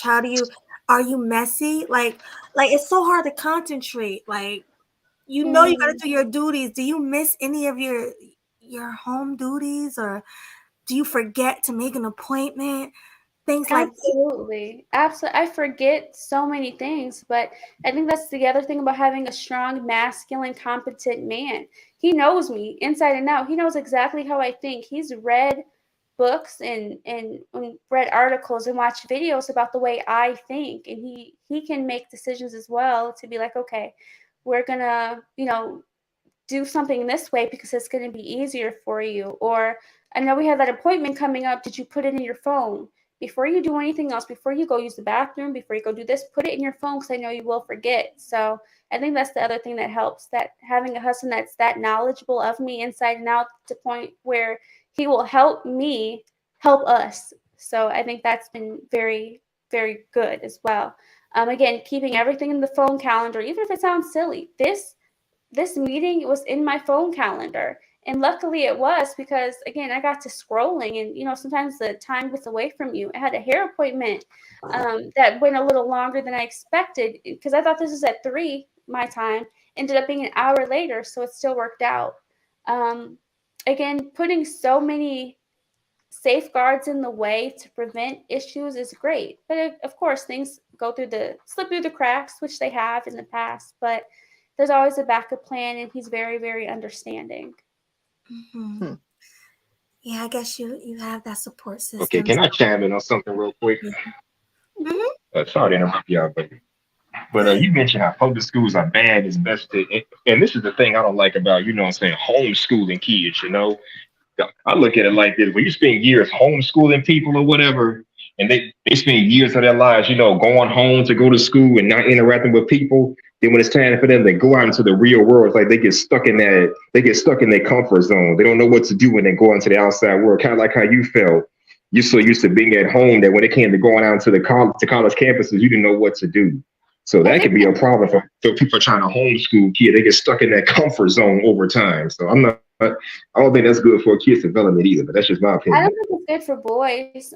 For me specifically, I went to public school the entire time. So it wasn't the fact that I was missing the interaction. I was missing the knowledge of how to interact with boys specifically, because if you go out in the world, you're going to interact with boys and girls. I did not know how to talk to boys, interact with them. I didn't know their mindset. I just knew to avoid them. They're icky and gross. So I think the main issue is when I went from high school to college was I had not made any decisions for myself. I mean, my clothes I didn't even really get to choose for the most part. When we were in a restaurant, my mom would order for me because, you know, she's a very dominant modern woman. So the protection they thought they were doing to me only inhibited me in the point where I did not know anything about men. I knew what I saw my dad do. I knew he worked 80 plus hours some weeks, but the way he thought, his mentality, again, being very similar to KS, I didn't know that until I became an adult. So I do wish, I think it would have changed for me if I talked to my father more growing up. And then his father, again, very similar to him in a lot of ways. I wish I had more detailed conversations with them growing up. I think that would have changed it for me. Because if I did that, I don't think I would have went to college. But they were so big on college. Go to college, get your education. It's important. Black people didn't have this in the past. I wish I would have just opened my mind up to realize it wasn't going to be for me, especially having ADHD. It wasn't for me. And it's not for most women I speak to. They only go to college to make their parents proud. Now, I have a college degree on this wall over here, but I have to keep referring to it because I can't remember the name of my own degree. So, again, for me, it wasn't worth it.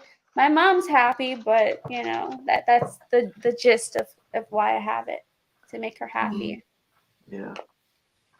Yeah, but I kind of got to give a little pushback to that homeschooling comment that Hustler or Muscular made. Like, I Mm-hmm. understand the premise of what he said, but that's what like extracurricular activities is for, to have those kids interact with other kids. Like, you don't necessarily have to have kids be in a classroom to make friends and stuff. Like, don't get me wrong, I went to a public school, so I know what it's all about and stuff like that. But at the same time, nowadays you don't necessarily need to have a go to public school to interact with people. Like, let's say if your daughter or son likes sports, you can have them go to like a basketball camp or basketball after school, or to like a YMCA or stuff like that. Or like how you said, Briere, you want your daughter to learn, the art of dance and stuff like that. She can Mm-hmm. meet some girlfriends that way. She can meet a lot of people that way. So it's not necessarily like, oh, you have to go to school to interact with children. Like, there's Yeah. other avenues that you could go down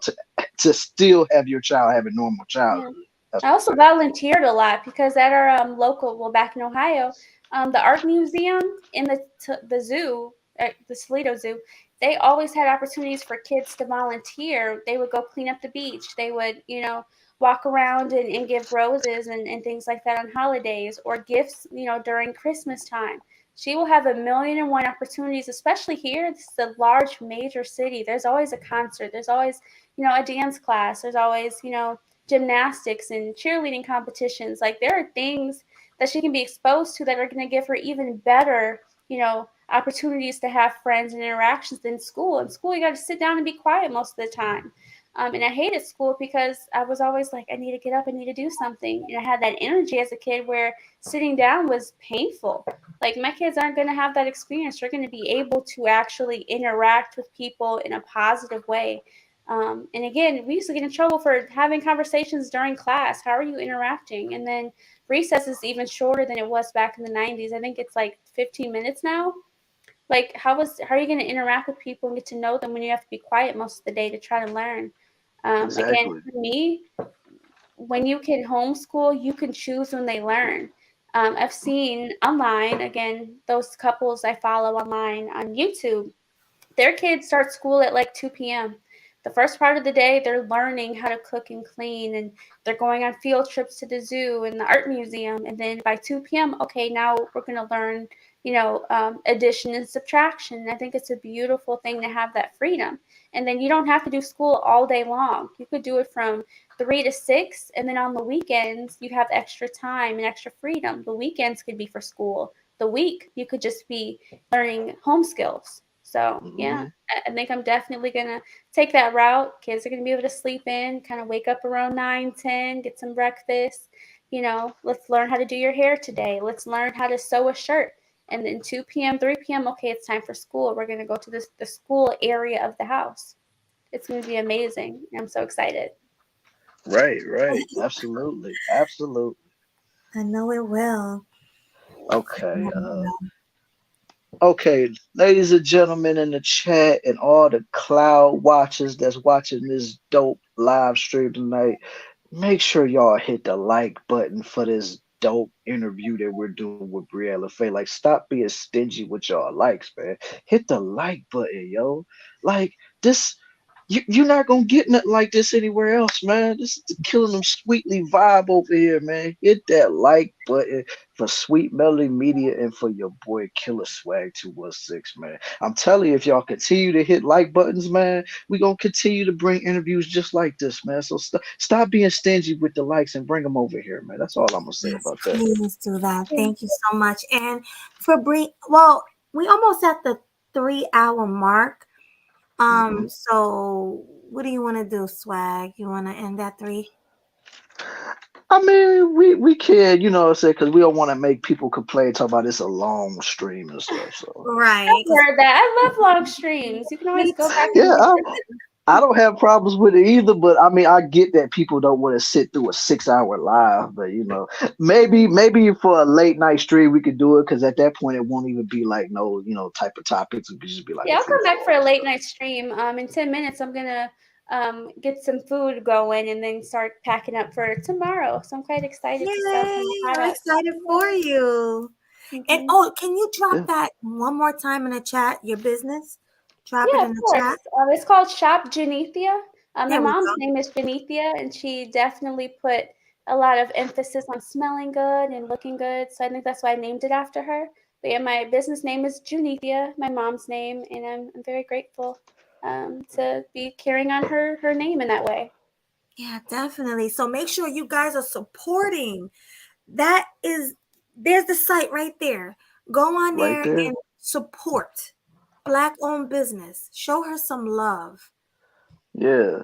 Show her the love, all the love that you can, because she is representing all of the wonderful ladies that embrace their femininity, embrace being a Mhm. mother, a wife, veganism, all of that, man. So we gotta uplift each other. We gotta uplift people like this, man. I'm tired of seeing all the ratchetness getting pushed to the forefront. It's about time we push some wholesome, family value oriented people, man. We need that in this world right now. Mhm.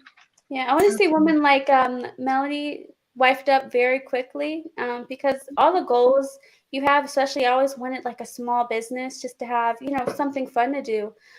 You have the ability to be a wife and still accomplish your goals. I hate now how women are so big on, no, I want to do all this stuff. I want to build myself up before marriage. No, it's even easier in marriage. You have someone else supporting you, supporting your goals, keeping you on track. Again, I need a little help staying on track sometimes. Mhm. And just having someone who knows me this well makes things better. And I hope I make things better for him. But it's definitely important to find someone as early as possible and get coupled up. Again, it doesn't have to be a big, expensive wedding. You saw what Miss Biles just did, Simone Biles, getting married. She got it done. Went to that courthouse, took some pictures. She said her Mhm. dress is $100, her shoes are 35. She went there, got married, and got it done. That's how I think it should be done. If people with that much money can do it that way, so can we. That's how I did it. We got married in the park for free because you can get married in really any national park as long as you're not blocking walkways. And my great cousin married us. That he marries everybody in the family, so he married us, and it was Oh, wonderful. that's special. She got Yeah. married, but yeah, I love it. This Well, he's whole not really my story. uncle. He's older, but he's like my great great cousin. So yeah, it's hilarious. Yeah, that's amazing. Well, I just want to say good luck to you and your family, and hopefully everything continues to go well for you guys. I'm sure it will. You've been Hmm. together for this long. He ain't going nowhere. You ain't going nowhere. No, no. Yeah, I got the Hmm. baby. Hopefully we get another bundle of joy. That's a boy, you know. Oh, we love a little boy, but we'll take whatever we can get as long as they're beautiful and healthy like the first. That's it. Um, and as long as you guys, I think we had a few minutes. Just as long as I'm not missing any questions. I love questions. I love making myself very clear and concise. I think marriage is important. I think starting a family the right way is important. I again, I know a lot of people who didn't do it the right way. It's never too late to do it the right way, but sometimes you can run out of time. That's why you shouldn't wait, even if you have done something out of order. And on top of that, you have to be realistic. If you have an expectation for the type of person you want, do you fit what that person wants? If not, can you fix it? If you can't fix it, are you okay with getting with someone who is very close to your expectations? Again, I talk to mostly women who are just young and single and no kids. And they still have the same expectations as the woman who does have the children out of wedlock. And I think it's important that, again, I've seen women with children get married every single day to great men, but I don't think they appreciate them the way they should. You got to appreciate your husband. You have to listen to his direction. Because again, even if he doesn't have the same life experience you do, he's more willing to take the brunt of the protection, the brunt of the criticism your family is going to face. Because it was funny, as long as I've known my husband, I thought we would get no criticism. People were like, okay, that makes sense. No, we've had people literally say, well, why did you end up with him? Why didn't you do this? Why did you get married so quickly? And it blew my mind. It's like, this is the situation where it would make sense to get married, where you knew each other as kids, your families knew each other, his grandmother was down the street from yours, your grandparents knew each other. Like, why didn't that make sense? No, because people have these very unrealistic expectations. They wanted me, a young, single, child-free woman, to go, to Europe and find a guy to marry. No, this guy was literally in my backyard and was the best I could find. And he was right there, literally in my backyard, breaking leaves, with my siblings. So yeah, absolutely crazy how we don't realize the best thing is right under our nose. Yeah, Mm-hmm. it is. You got the prize. He got the prize. Yeah, both got the prize. So Yeah. definitely, I think the marriage is the prize. Most that's people don't it. see it that way. Again, people hear me talk in these panels. He's a very shy, reserved man. He's in some of my older YouTube videos, but for the most part, it's just me. And I think it is important to say that when you want to get married, the end goal has to be the same. And again, luckily, we moved in the same direction at the same time, because again, we both didn't want to add children. Again, when you have nieces and nephews and God this and step that, you're done. You know what I mean? Mentally, like, I got all these kids to worry about. You want me to add more to that? But luckily, when we were able to move across the country, the people who were meant to be close to us and love on us, we were able to do that virtually. And again, my older brother came with us for a few days. He came and flew and, got to meet his niece for the first time. So we still get to have those experiences. And I hope the family members that we haven't really spoken to since we left do reach back out, because there are some people, when we left as quickly as we did, when he got that job offer, they were hurt. And I understand that. But if you truly understand, coming from a hometown, you can't grow there. So we had to take that offer. We had to take that leap of faith and go. But yeah, we hope the family members that weren't a part of our lives during this transition come back around. And if not, we still wish them the best. Yeah, well, thank you for coming, and that sounded awesome. And hopefully, there's some young girls listening to you on how to get a man in a successful relationship. Friend And zone. yeah, Look in your friend zone now. He's going to be the best husband, the best father. He's going to love you more than some random guy will. Again, I don't always support church in the way that it is currently. The way it used to be is that little boy used to sit next to the one that always used to sneak you the candy, or the one that used to give you a hug when you left. That's supposed to be your husband. That's not supposed to be just your friend. Really consider the men around you. They're wonderful. that's great advice. Before we shut down, Swag, did you have anything else to say to Brianne? Any questions? Any more? You hear about my birth again? Oh my God, no, I'm good. I heard enough. I've heard enough. But yeah, but as far as questions, I don't have any real questions right now. Only thing I have to say, this was a dope interview. I appreciate you coming through and letting us interview you. I didn't even think I was gonna have any questions for real, but the fact that I ended up having some questions is crazy. But the fact is, I appreciate this conversation because it's much needed. And I mean, who's to say? It might end up being a part 2 one of these days. You never know, because she was a dope interview. And we may have some more questions for her. You never know. But all in Yeah, I all, love it. yeah, hey, Well, we already heard it, so she down. We just got to figure it out. But yeah, at the end of the day, I love this interview. I love this conversation. I love the dialogue and all of this stuff. So salute to you. Salute to your husband. Salute to the baby. Tell her Uncle Swag said what's up. And that's all I really got to say about that, man. Salute to all of this, man. Right. And what are your final thoughts, Bree, before Uh, going? Well, I love being on your channel. I remember when I first discovered you. I think you actually reached out for my channel, so I'm glad we got to connect in this way. And I really hope at least one young girl, like I said, that age between 18 to 22, so pivotal.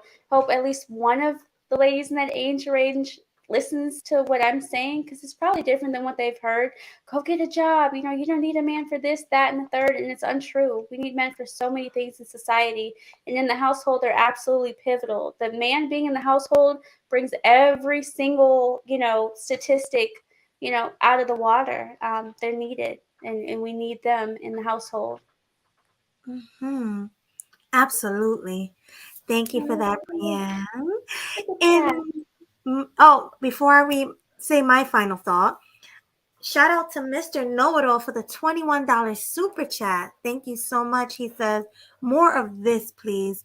Good show and good night, everybody. Oh, it's definitely gonna be more interviews coming, so that ain't even nothing to worry about. So yeah, Yeah. it's more on the way. You wait.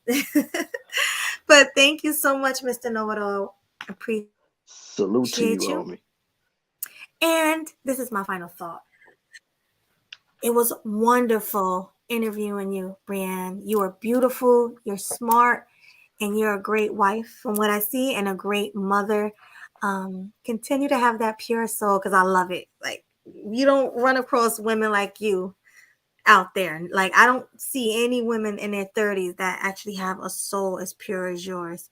So thank you so much. Appreciate you. I actually Salute love to you. you. I'm like, I love Brienne. Oh, Wonderful. I'm already emotional. Thank you so much. You're so sweet. Thank you. And I have to really start going to your channel more. But you got to send me, like, let me know when you're going live, because I don't get notifications. Even though I'm subscribed to you, I don't get Everyone's been saying that. Yeah, I'll definitely will. I have your email too, so I'll definitely post it as quickly as I can. Yeah, definitely. And I'll the same. Do you get my notifications? I get your notifications. Okay, cool. Because a lot of people aren't, but I'm glad you are. Because Yeah, I I get love them. to have you on a panel, like come up, and because you're great. So Yeah, you mostly do weekends. So yeah, weekends are the best for me because he's off. So yeah, definitely I'll come up. okay, Yeah, yeah, maybe we can have a set panel, me, you, yeah, Swag, and GC, and we can just talk about things. yeah. You never Yeah, know. This might so be the birth of something. Right. And then we definitely all let me know. Because the panel, I know I'll at least be able to stay on for like an hour and a half. Mhm. Most weekends, but then again, I will have to stop to pump. So just make sure I know in advance. Okay, perfect. All right, well, thank Right. you. Swag, you can end it. We'll end it with you. Oh man.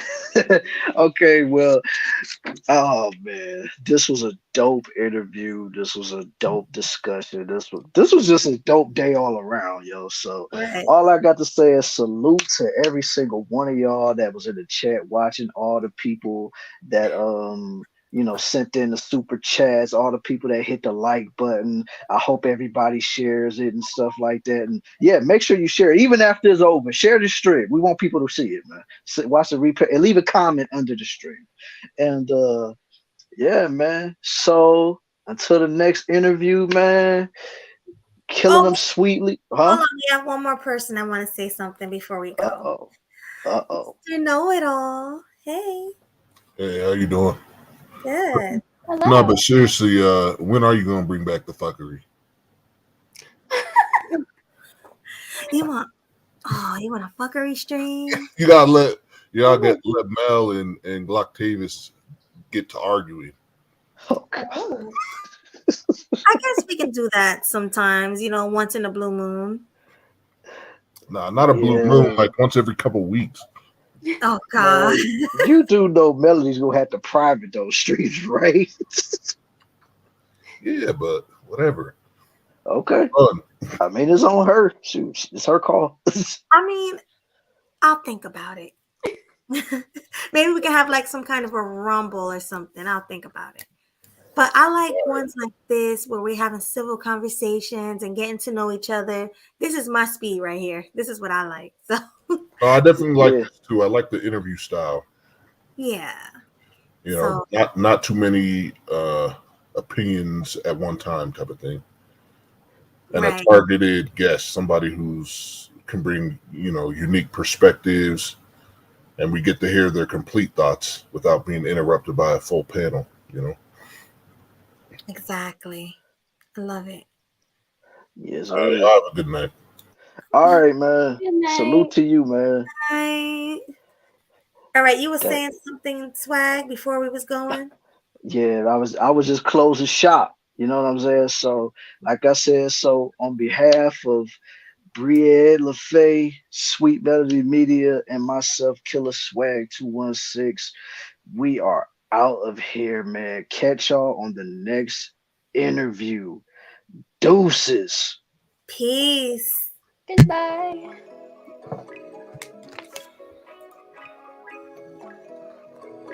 Leap, about to take off.